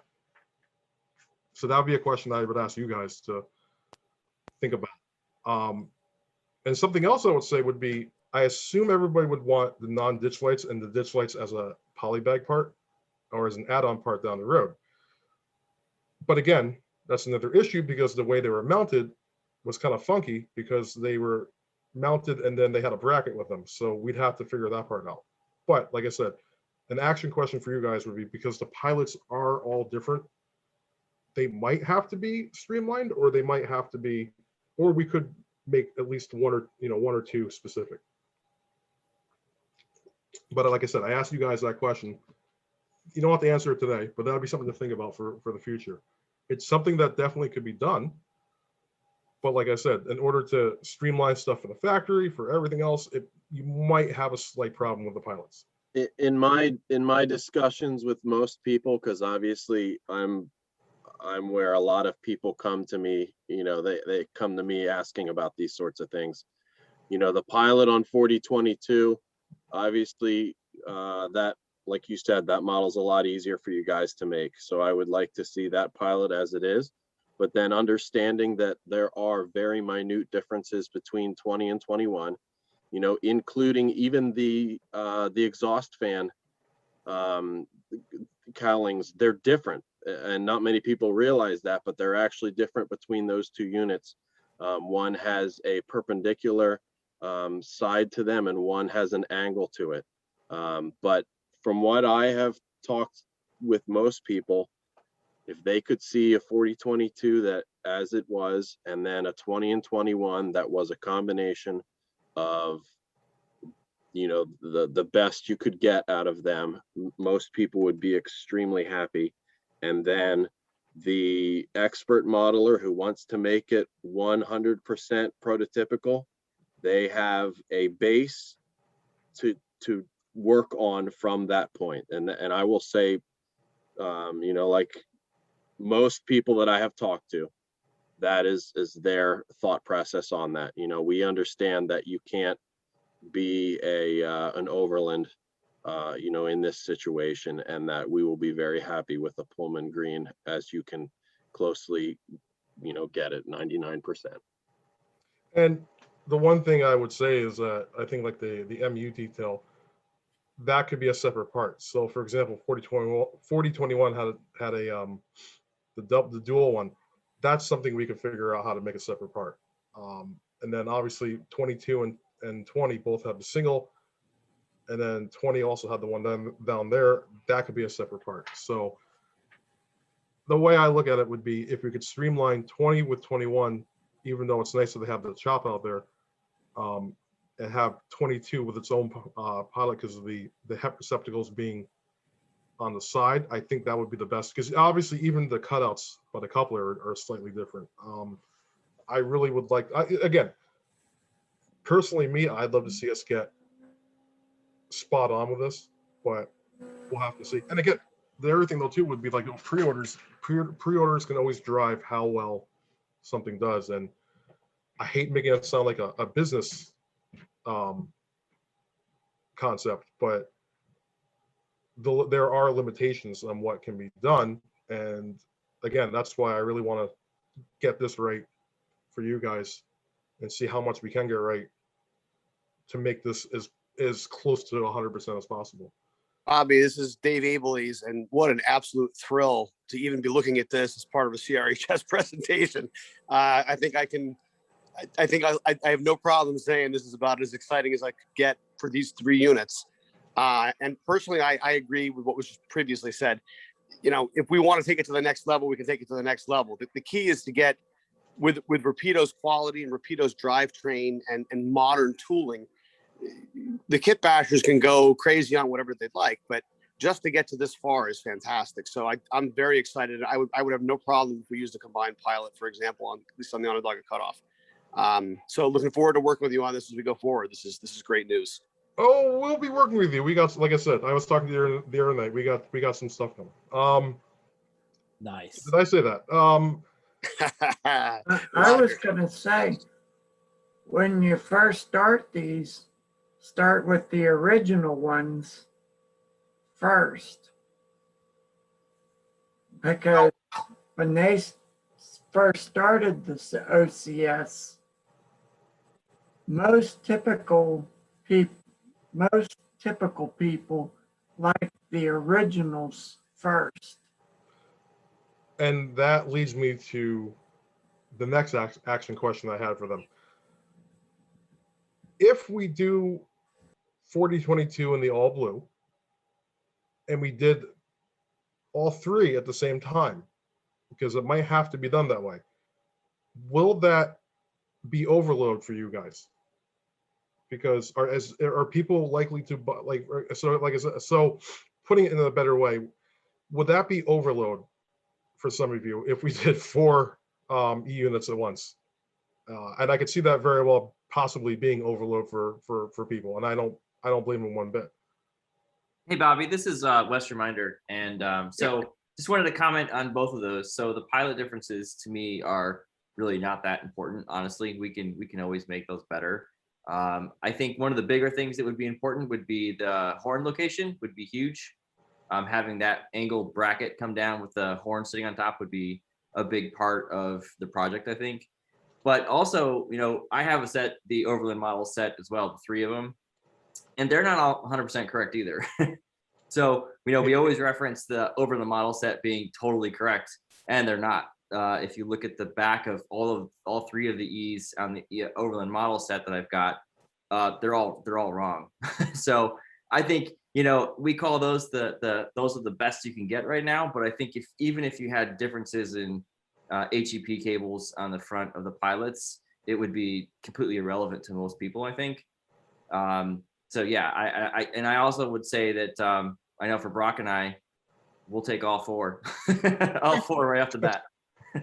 Yeah, I just want to balance it out. But yeah, no, I know the horn definitely should not be a problem. Yeah, good. The one thing I would love to do would be make it open. I'm not 100% sure that the bracket could be open depending on how the mold shoots out. Yeah, that's okay. But I know for sure, I definitely that'll be great.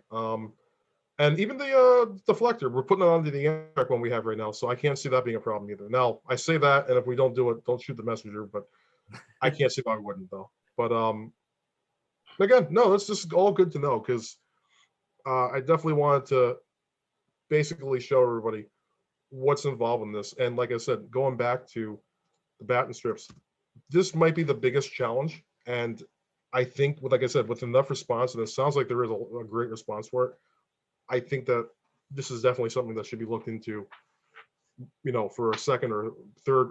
It's going to depend on what we have coming up and how things shake out for the first round. Although they're doing pretty good right now from what I've heard. So it's good to know. Now, like I said, with that, let's see how much time. Oh, I got a little bit of time. Well, anyway, before we go to Q&A, oh yeah, if you have questions, Q&A will be next, but if anybody has a question. This is the dumb question of the day. What do you mean by batten strips? Oh, okay. So, and of course I don't have a photo.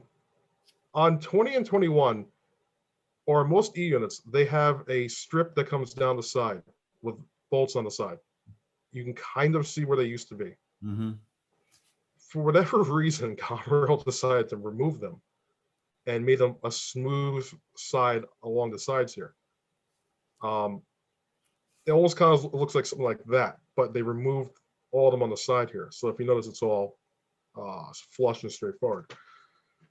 Because of the way the mold shoots the side of the engine, the only ones we have right now are ones with the strip on the side. So it would be potentially a new mold for the sides. This is what's going to make them so unique for 20 and 21. 22 has them, the strips on the side. So that's going to be the tricky part for 20 and 21. Again, why it's going to be a big action for everybody to order that way. I mean, again, I can't see us announcing it knowing that we're putting the strips on the side. I don't know. I mean, again, I'm not the project manager for it, but I wouldn't think we would announce it by doing it wrong, and I wouldn't want us to, but for sure that would be something that we'd have to address before we did anything. A new side for these. And again, like I said, nothing's in solid writing. It's just something to look at before, to take back to everybody and say, the reaction was great, or the reaction for this. And so, yeah, they're missing the strips on the side, and that's going to be a little bit tricky for a mold. But Rock and West, this is a question for you guys. Were those strips removed by Amtrak or by Conrail? Hold on, I can tell you the answer to that. Because I was gonna say, if it was done by Amtrak, they could get a little more mileage out of that shell if they wanted to. That's what would like to hear. Yeah. Yeah, that's what I was thinking. Yeah, give me 1 second here, and I'll tell you. Yeah, I'm sure. Yeah, Wes can pull that answer up here. It looks like they were actually removed by Amtrak. Okay, so then if you. Nope, I take that back. Nope, I'm sorry. Nope, that's incorrect. They were taken off by Conrail. Okay. When they got to Juniata shops, they still had them on. So Bobby's right. It's a Conrail specific thing. Okay. And the part that really kind of makes them even more two of a kind is Juniata terminal put them back on. So right. That doesn't help. But again, something that I definitely think something that we'll have to look at. So for everybody who was saying that why didn't we do it in the first run, or we're not interested in doing it, or when are we going to do it? That's something that we're going to have to look at. We know that there's going to be a big reaction to them, and Jordan's not on the call today, but he likes them too. So you got more than just one person there who wants to see them. And plus all you guys, and then plus everybody else who might not be in the CRHS that would want them. I know I'm dropping names here, but I know Matt Herman from ESU had mentioned he wants them, and I think you guys saw that on one of the Facebook message posts. So it always helps when the sound guy wants them too. Now, one more thing before we go to the Q&A. Throw in a little bonus for you guys.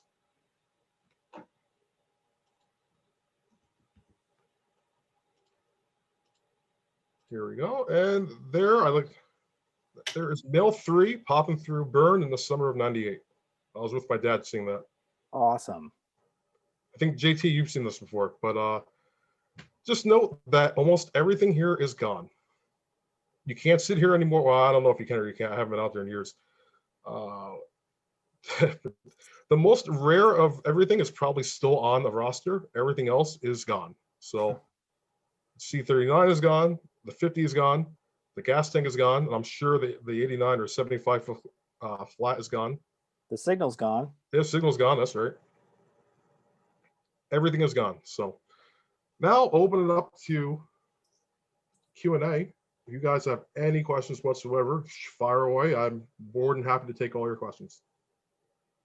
Hey, Bobby, Doug Watts here real fast. I know we talked about, we are excited about what you're proposing there with the E-units. I spent a lot of time with that train during my, the mid part of my Conrail career. Question is, from the business standpoint, when you guys look at something that would be this specific, do you have to have a minimum order number when you put the pre-order out to go ahead with the project?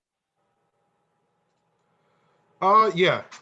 Okay, so a good example of that would be probably the last F40 run and the F59. Well, probably the F40 run we just had. There definitely is a minimum order quantity. We have to really hit that, and if we don't hit that, we definitely will try to push it to get a little more power to it before it goes out. So, for example, right now, like the F59s I was talking about, there's a few road names that are lagging behind, like Metrolink and Montreal. With the F40, the CXX ones actually lagged for a little bit, and VRE. We really don't want to have to cancel something if it's on tap to be made or on the list of pre-order items, but we will if, unfortunately, won't get to that point. But again, if we will try our best to get it done if we can. So there is a limit we gotta hit, and if we get close to it and we think we might be able to produce it, we might go ahead with it, and it'll just really depend on how what the feeling is on. But for something like this, I can't see it sitting behind unless, yeah, I can't see it sitting behind. I definitely think there's gonna be a big response to this. But again, yeah, the one thing I would definitely say though would be, if you normally like to wait to order, or walk into a hobby shop and see it, you might want to put the pre-order down, even through your hobby shop. But you might want to put a pre-order down before, just to prove that the numbers are there. And I'm sure the numbers will be there, but just to really drive home that point, because it's funny, because when I used to work at Atlas, Conrail, when I first started around 2015, sales were really low on a lot of Conrail items, and they built up pretty fast towards the end when I left to go to Rapido. And since then, when I got to Rapido, they said Conrail did really well on certain items. So like the RS11 did really well. So it just depends on how, you know, how things are. But lately, Conrail's been selling really well. So that's good, because for a long time there, I've been told that Conrail did not sell well. So I'm glad to see it's really starting to pick up. Yes, I mean, we can talk it up amongst the membership, as you can see from the dialogue, that the back and forth dialogue that we've had today, which is always tremendous on these virtual meets. So I know I'm putting you on the spot here, and I don't mean to be a smarty pants, but you know, can you tell us what that number is, or give us a ballpark, and then, you know, we'll talk this thing up. Yeah.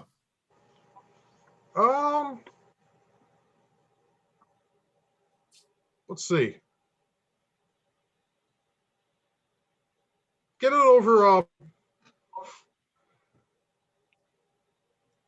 If everybody knows how deep the Hudson River is up by JT, get it over that number.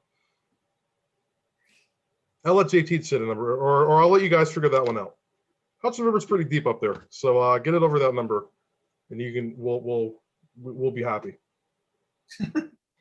Yeah, I don't want to really put them on the spot with this, but you know, I think another quick thing to move along here a little bit is, and this would be a possibility for the orders, would be with the horn. You know, the horn did change from a Hancock to a Leslie at some point, and maybe that could be an interchangeable part. That would be a part of that for people, depending on the timing of their models. Yeah, and that's simply very simple, because the FL9s that the modernized FL9s that we just did, I believe all the Metro North and the Condot ones came with a Hancock air whistle, so you can interchange it with the K5. So it's something very simple. We can throw that into the poly bag. Great. In fact, we could probably even throw in the PEP receptacles. So if you don't want, I believe most of them had them, except throughout their whole career, but it's something else we could throw in there too. I'd have to look back into the dates on them, but no, don't worry about that. Don't worry about asking the questions there, because I would rather see you guys. I would rather see us make it than not. So yeah, no, we definitely appreciate your efforts, and appreciate you being with us today. And whoever that was, I didn't mean to step on you there. Sorry about that. That's okay. I think all three of them would have had receptacles during the Pullman green paint, but I don't believe 4022 had when it was blue. Correct, Brock and Wes? Not when it was first released in the late 70s. It did not have HEP. It was all steam back then. I don't think they added the pass through though until around 83, 84. Yeah. Yep. Bobby, what's the most arcane model you guys have ever produced? Arcane or obscure model? Sort of like a one-off that still went to market, still had enough demand to go to market? Everything. There's a lot, honestly. Honestly, you could say the RDC if you really wanted to. Probably the EP. Well, they had pretty good sales. FlexiFlow. The FlexiFlow had great sales. That's the thing. That's the thing that really sets it apart. I mean, probably the only thing that really has been kind of interesting might be the F59, just because it's been lagging a little bit. But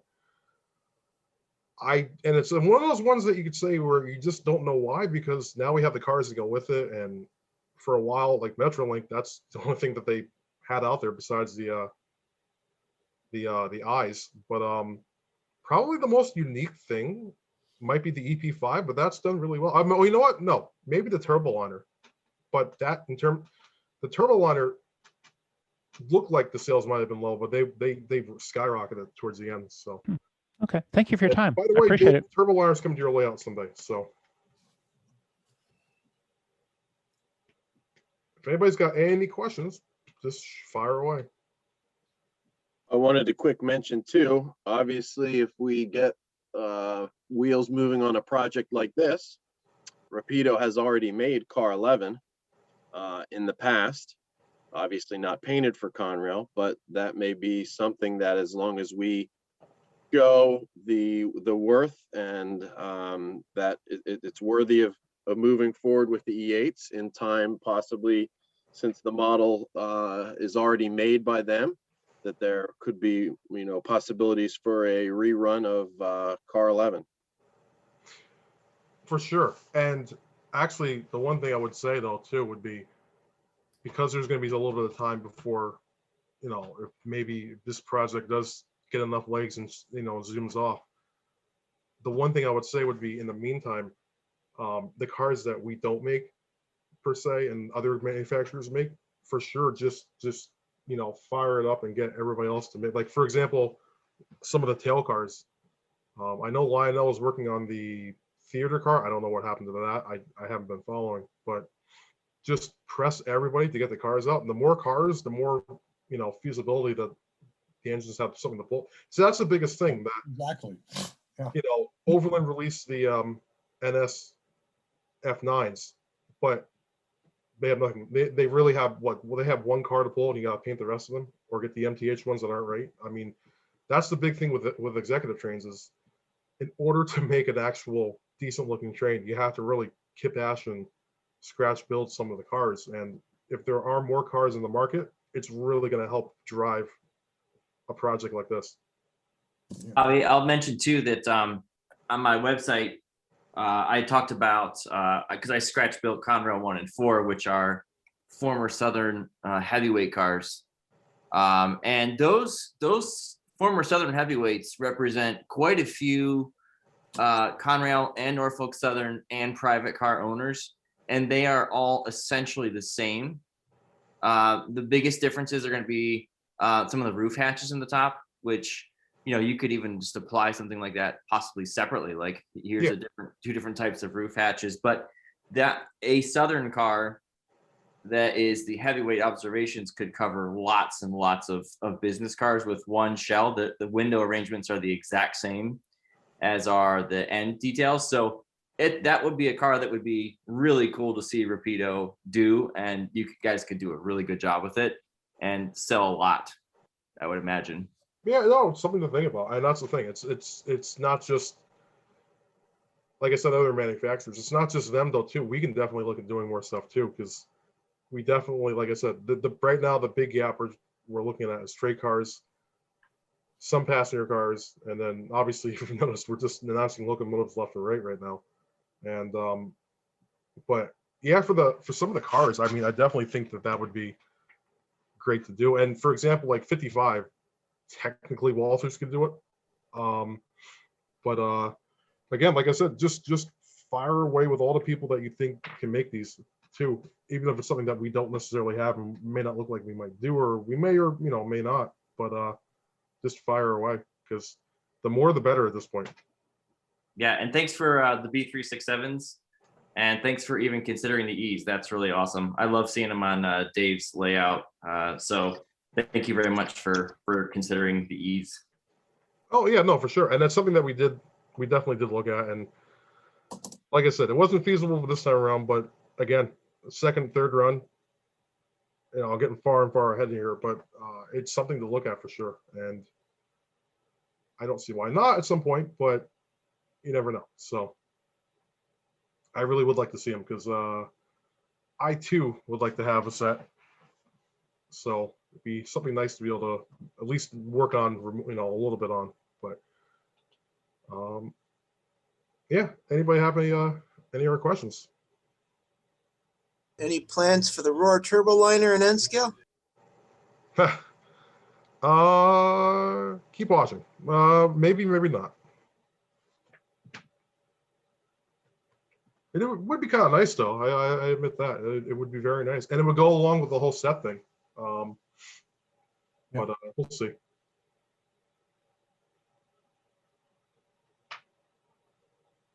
You mentioned the EP5. That's expected to be delivered toward the end of the year. Yes, I believe they are getting everything set up for that now. So I don't know exactly when we're looking at delivery, but probably, I believe it's in production, but I'm not 100% sure where at. I think we're looking at towards the end of the year. That would be my guess. All right, thanks. Oh, and to go along with the suggestions there, if anybody would like to see an E44, throw your suggestion to Rapido or to the suggestion thing I was talking about before, because I know I sure would like to see it. I have no use for it, but I would love to see it. So, I mean, I would, if I have picked an era, I'm going to be modeling probably late 95 and up to close to modern. So, but so I have absolutely no use for one, but I would love to see one done.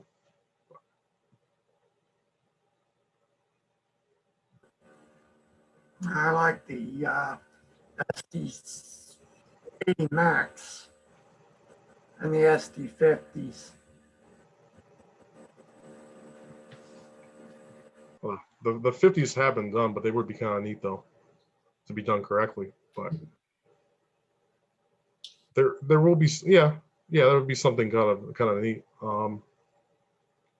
But like I was saying, well, actually, changing gears here. In terms of passenger cars, like we were talking about the OCS cars, any ideas that you have? Like I said, this goes to Wes or to Rock, especially with the book coming out later in the year. Any ideas you guys have?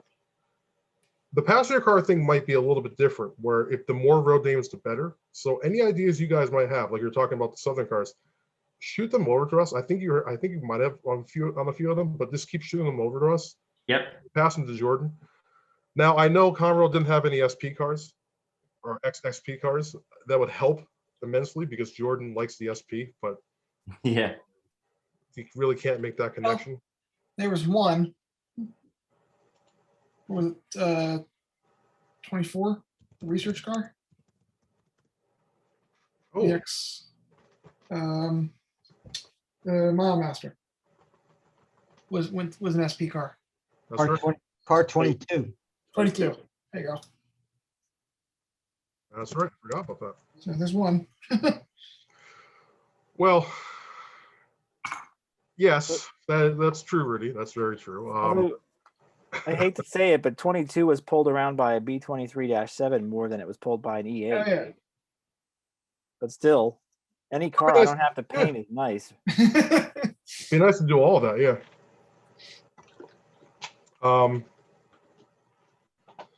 Well, if anyone wants to say anything else for Bobby, you got any more questions, just fire away, because I don't care about being put on the spot. I can take any question you want right now. Bobby, this is Glenn. Hey, thanks for making great products. I'm trying to keep your company in business. But since you're making the RS11, any thought of an MT4 Slug? It's probably totally different tooling, but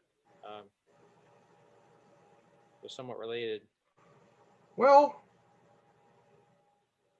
it could be done. I mean, I believe we're getting the truck now for, I believe we have the truck from the RSV 14. I don't know. It would depend though, but something to look at. It'd be something unique, but I agree. I think it would be kind of different and unique, but I just throwing out an idea.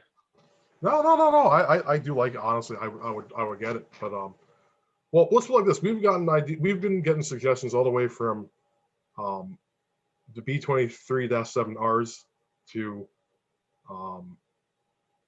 camp cars. So it's something that we can definitely look at for sure. Well, put me down for all those. The C37As would be awesome. It'd be great to have. They would be, yeah. Actually, yeah, no, they definitely would be. Yeah, and C36-7s. Either one of those -7s would be great. You said or both. -7? Or both, Wes. You asked. Nice. There you go. Yeah, nice. But yeah, no, it's definitely for sure. To me, I would love to see all of them too. And I know there's a certain Dave on this call that probably would love to see that too. So not just Dave, buddy, not just Dave. Well, I know that. There's lots of us. Make no mistake. Hey, I grew up on the Lehigh line, so I saw these not very often, but when I did, they were neat. So All right. Well, thank you very much, Bobby. Thank you, Rudy, and thank you guys for having us. So, Nice job, Bobby. Thank you. yeah, we're gonna move on, I think, to our last presentation. John McLaughlin's gonna give us a follow-up on his modeling article that modeling presentation he did at our fourth quarter meeting last year on modeling Conrail's extended height auto parts boxcars. Okay. Okay. So let's see. Do I hit the share screen button? Yes, sir. Yeah. Okay. Okay. There we go. There we go. Got it? Yep. See you. Good. Good afternoon, everyone. Shout out to Rudy and the gang for bringing us together again. As an ex-con, I always enjoy these sessions, especially when we delve into service design and intermodal stuff. It really gets the old juices going. So does the soul good. So I'd like to talk briefly about Raising the Roof Part 2. And at the fourth quarter meeting, I introduced my project to research and hopefully model some of the 1,200 60-foot high cube auto parts box cars that Conrail rebuilt at the Hollidaysburg car shop between '84 and 1988. Basically, I'm still in the research phase, but I've got a little bit of modeling information at the tail end. Right now, my research and modeling focus is on the two single door cars that were built, the B60C and the B60D, both of which have some unique differences that are going to make modeling a little more interesting, but give us a little more, give me a little more modeling interest, I guess. You can see the B60C had, there were 414 cars built at Hollidaysburg between '84 and '85. And that car has Penn Central heritage. That was built out of X62B auto parts cars. And then the B60D, there were 115 cars rebuilt at Hollidaysburg and in 1984, and this car has Pennsylvania heritage. And the difference in heritage is significant because it gets into, they are the reasons for why the ends and roofs are different. A little update on the research progress I've made. I've come across Conrail Quarterly in the spring of 2009 reproduced an article about these cars that was originally published in Conrail's Inside Track somewhere between 1988 and 1989. This article discusses specifically a group of like 300 of the double door cars, which were produced after the single door cars. And the difference in the evolution there was, first GM needed more cubic space to handle the different parts racks that these cars were handling. And then the parts racks changed again in size in the late 80s. So the GM needed two doors instead of a single door. But the most interesting thing out of this article was it reminded me of a colleague from Conrail, Art Ivins, who was manager of equipment planning in the automotive business group. And that led me to track down Art. I had encountered Art a couple of times in my career as a railroad consultant. And Art was a manufacturer's rep for various parts, equipment parts manufacturers. And Art, lo and behold, was able to provide me with a set of what I believe are called general arrangement diagrams. These are like a one-page summary maintained by the Conrail mechanical department of the basic characteristics of the car. Now, when I initially heard that Art was sending me these things, I thought that this is going to be like the mother load of information. But you know, like any good research project, one answer begets more questions. So you notice a lot of these, instead of specific specifications by name and by size, they refer to like this underframe arrangement. Is it A46 3891? I'm not sure I know what that is. So that's one of the questions I have for Art, but it probably refers to some sort of standard drawing or standard arrangement that was employed in building the car. This is talking about the B60D, as it's down, as you can see down here in the bottom, where it labels the car as a raised roof car. And then over here on the right column, it gives us the heritage, formerly X61F, built in '68 at Altoona by the Pennsylvania Railroad. It gives us some of the specifications. You got axle sizes, roller bearings, some of the more esoteric stuff like the door types and capacities. But most importantly, from a modeling standpoint, it gives me some of the basic dimensions about the length and the height of the car. So I've got these labeled wrong. This is the D car, and I've labeled it the C car. Oh, well, I apologize for that. Here's the C car. The C has the New York Central, or the Penn Central Heritage C, built in 1968 and 70 at Altoona by Penn Central. And this car was built with this car was built with dispatch shop components. Yeah, from the New York Central shop up in East Rochester in New York. So moving into how that affects the modeling. And I'm at the point where I'm kind of trying to piece together some of the big steps that a modeler is going to have to take to render some of these cars. And I guess I wanted to back up a minute. Rudy, when you said the society has recently acquired a trove of freight car diagrams. The same ones you were just looking at. It's in general arrangement stuff. Okay, the general arrangement diagrams. Okay, my heart was racing because I was hoping you were going to tell me they were mechanical drawings, but no. Although Brock may have some photos floating around that may be able to help you. Okay. So we can talk about that. We just got a photo collection that Brock got at his house that may be of some assistance. Okay. Yeah, I only have about 60,000 freight car photos sitting here. Only 60,000, and I'm probably interested in about 10 of them. Well, hopefully in the upcoming years with the archives, these will be cataloged very nicely. Super. Looking forward to it.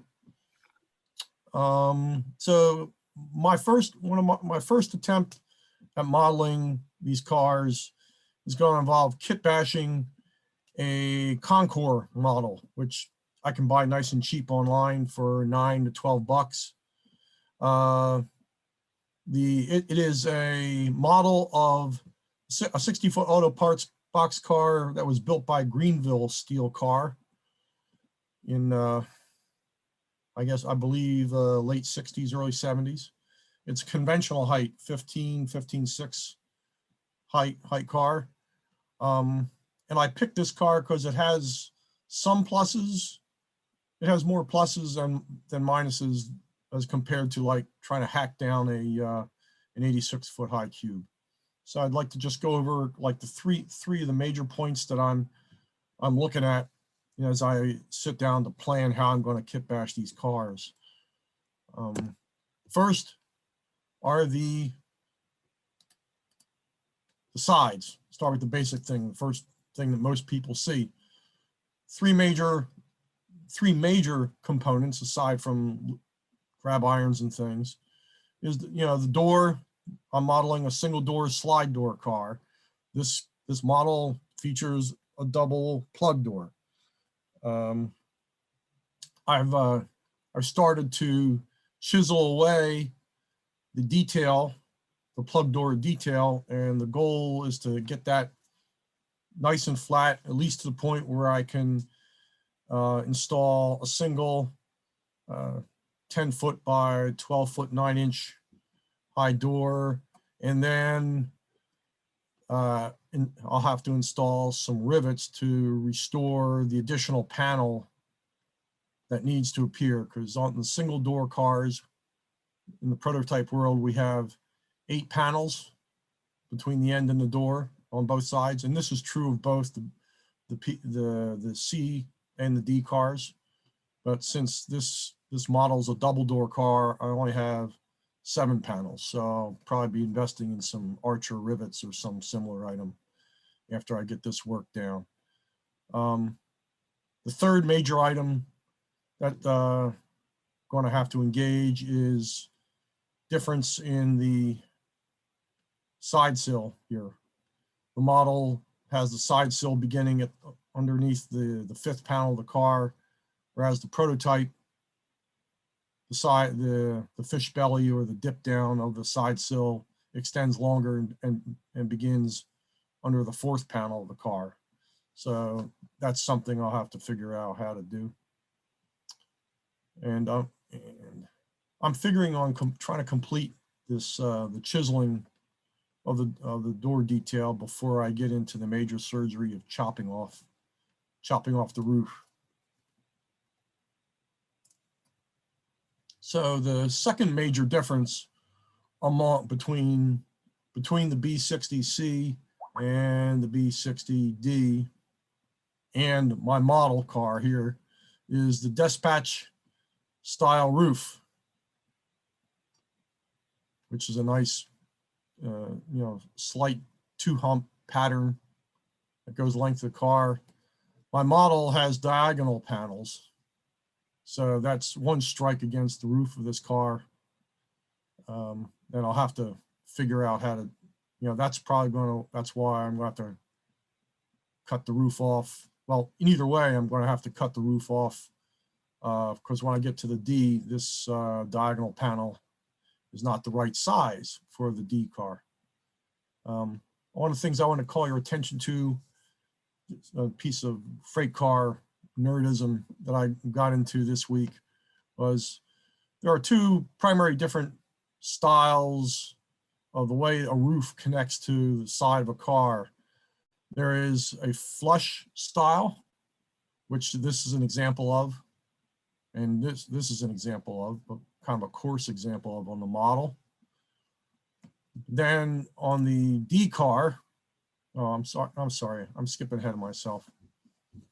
Let me hold that conversation on rooftops for a minute. The way I hope to solve my need for the dispatch roof is really serendipitous. It came to me through, as a result of my first presentation.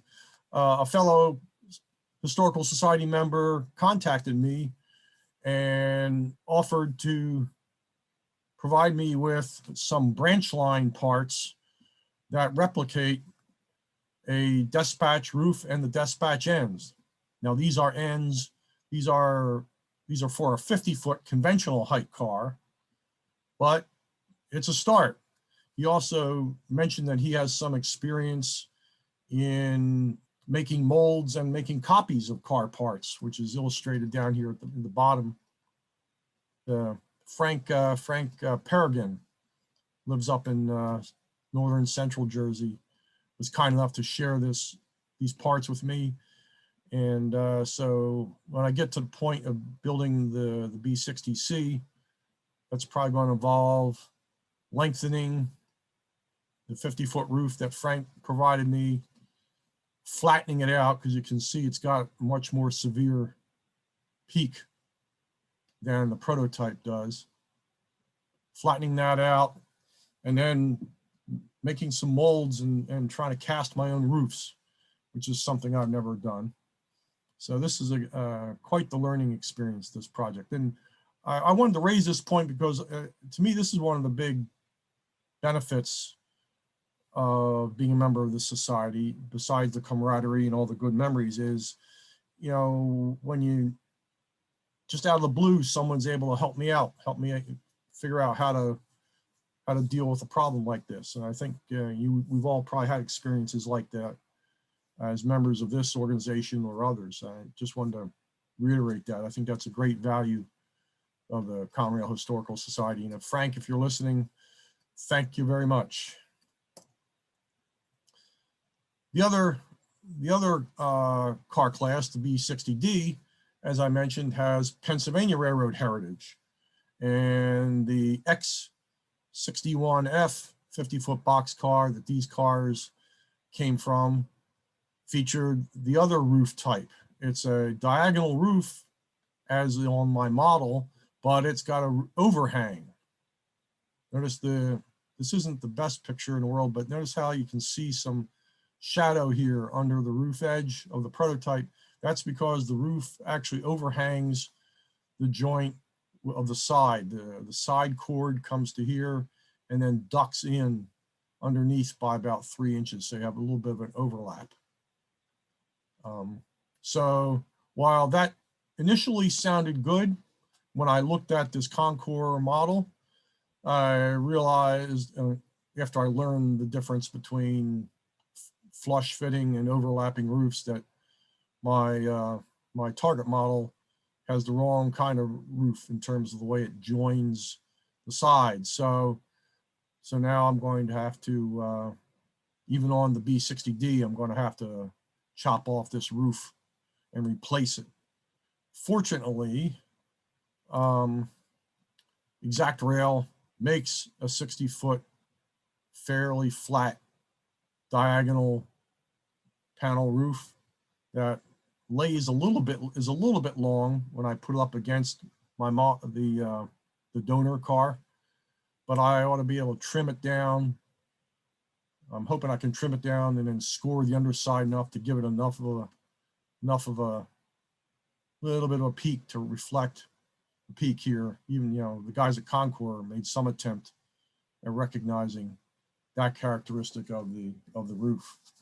So that's, you know, that's another thought that I'm working through as I figure out the plan for modeling this car. And then the third major component that I've been focusing on so far are the ends. The B60C as a, B60C as another characteristic of its dispatch, of its Penn Central heritage, dispatch shops, has a dispatch style end, which is different from the dreadnought style end that the model comes with, and is different from the dreadnought style on the B60D. So again, the solution is courtesy of my Conrail Historical Society colleague, Frank Peregrine. I'm going to flatten out the peak on these branch line ends that he donated to me, and extend the height by these pieces by about roughly 2 feet, 2 scale feet. It's going to be roughly 1/4 of an inch in real life. Make some castings, you know, make some molds, and then try my hand at casting parts and seeing how that goes. So unless, of course, the guys at Rapido want to take this all off my shoulders and crank some of these out for me, it'd be really nice. But you know, you talk about unique cars, you know, just like in a lot of ways like the OCS cars, these cars have unique heritage, although I'm reasonably sure that other railroads undertook similar projects. They had 60-foot auto parts cars that they jacked up, probably cars from Pullman Standard or ACF. But these cars have deep Conrail roots, as we would probably say. That's where I am. That's where I am with this project. I'm still a ways from really getting into the serious stuff of cutting off the roof and making some parts, but it's keeping me busy, keeping me out of trouble. Any questions? John, on your general arrangement drawing, Yes. the numbers are the mechanical engineering's drawing numbers. Okay. And the A, B, C, D, and E, they refer to the original physical size of those drawings. A being the smallest. No. So a A drawing is like 9 by 12 inches, and when you get up to D, it's like 2 by 3 feet. Oh, wow. Who's that? Who's that call speaking? Bill Meyer. Oh, okay, Bill. Did you work in mechanical? Not in mechanical engineering itself, no, but I was in the mechanical department for part of my career. Okay. So these would be like, there's a sub drawing for like the brake arrangement. Exactly, exactly. So someone, instead of the guy who's producing this, instead of writing out all the details of the brake arrangement, he just refers to that drawing number, and who's ever in charge of working on these cars goes to the file and can pull that drawing. Correct, correct.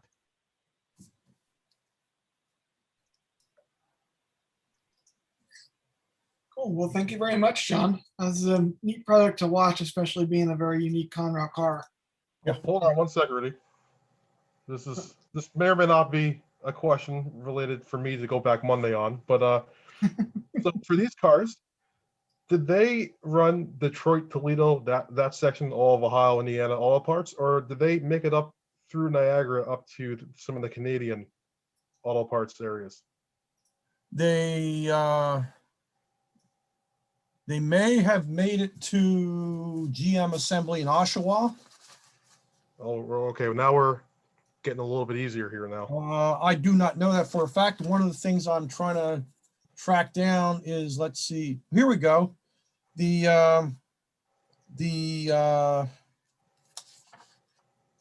article that the Conrail Quarterly reran in the spring of 2009 from Conrail Inside Track says that and I'm not sure whether this article is referring specifically to the double door cars or these high cube cars in general. It says they operated between Parma, Ohio, Marion, Indiana, and Grand Rapids, Michigan, and assembly plants in Doraville, Georgia, Fairfax, Kansas, and Oshawa, Ontario, Canada. Parma, Ohio, Marion, Indiana, and Grand Rapids being stamping and parts origins. So, John, as soon as you finish your model, look for an announcement from Rapido. Of course. At that point, what little hair I have will then fall out. So I'll certainly keep you guys in the loop. Yeah, absolutely. Let you know, because I've been tapping the minds of a couple other ex-cons who were in the automotive business group, trying to get a better understanding of all the places that these cars operated out of. And as I learn more, I'll be happy to share that with the folks at Rapido. Cool. Okay. Does anybody else have any questions for John, or just in general for the CRHS, for any of the other presentations you've had today? Or about any of the projects we talked about at the beginning, our news segment? I got to say, Rudy, coming into the meeting, I thought allocating that much time to talking about symbols was going to be incredibly overkill and boring, and I loved it. I absolutely loved every minute of it. So thank you for that. Yeah, no problem. And then that was only half of Alex's presentation that we saw today, because we had a lot of participation, which is great. It's one of the great things about doing things in this format, is that we can have a lot of these guys jump in that were there and have the knowledge and can add on to some of this stuff. So, yeah, I was concerned too when Alex told me he could basically fill an indefinite amount of time in this presentation. So, but yeah, I'm very very pleased with that, and I'm looking forward to part 2. So Got a question for John. Sure.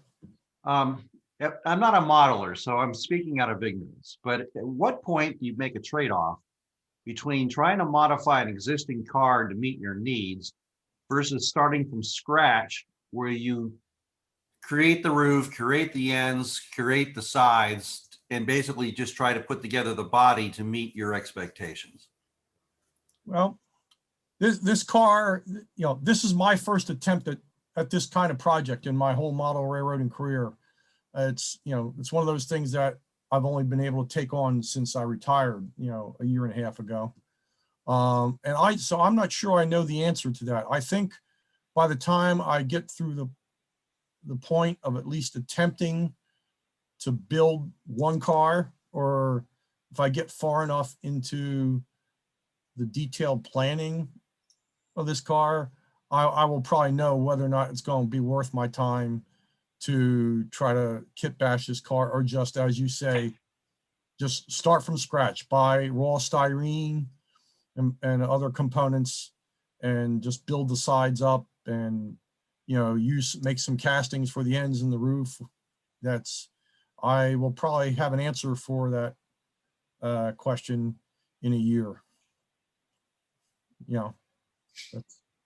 That's certainly a question that's been weighing on my mind as I've started getting into this. as someone that's scratch built exactly one HOSL car in my life, I don't know that I would repeat that process unless absolutely necessary. I did a D&H wooden caboose, and yeah, that's something if I had a starting point for it, I would have used it no matter what amount of modification required. Right. And my reasoning behind that so far is, at least with this model, for at least one of the cars, for the B60D, I can use the sides, the ends, and the floor.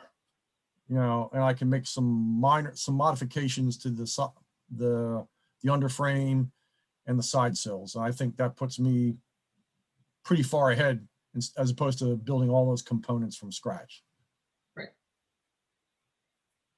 Cool. Well, we're right on the money here at 5 o'clock, so we're doing okay. If anyone else has any other comments, obviously feel free to shoot an email to us. The directors can always be reached at directors@thecrhs.org. So if you have any other suggestions or ideas for future presentations, if you want to give a future presentation, obviously reach out to us. Like I said, our next meeting will be on May 1st, Saturday, May 1st, the same format via Zoom. Probably about the same time, 1 o'clock in the afternoon. So yeah, thank you guys for joining us all today, and we'll see you in a couple weeks. So awesome. Nice job, guys. Great job. Excellent from everybody. Thank you. Excellent. Yeah, excellent. Thanks, everybody. Excellent. Thank you. Take care, everyone. Take care. Be well.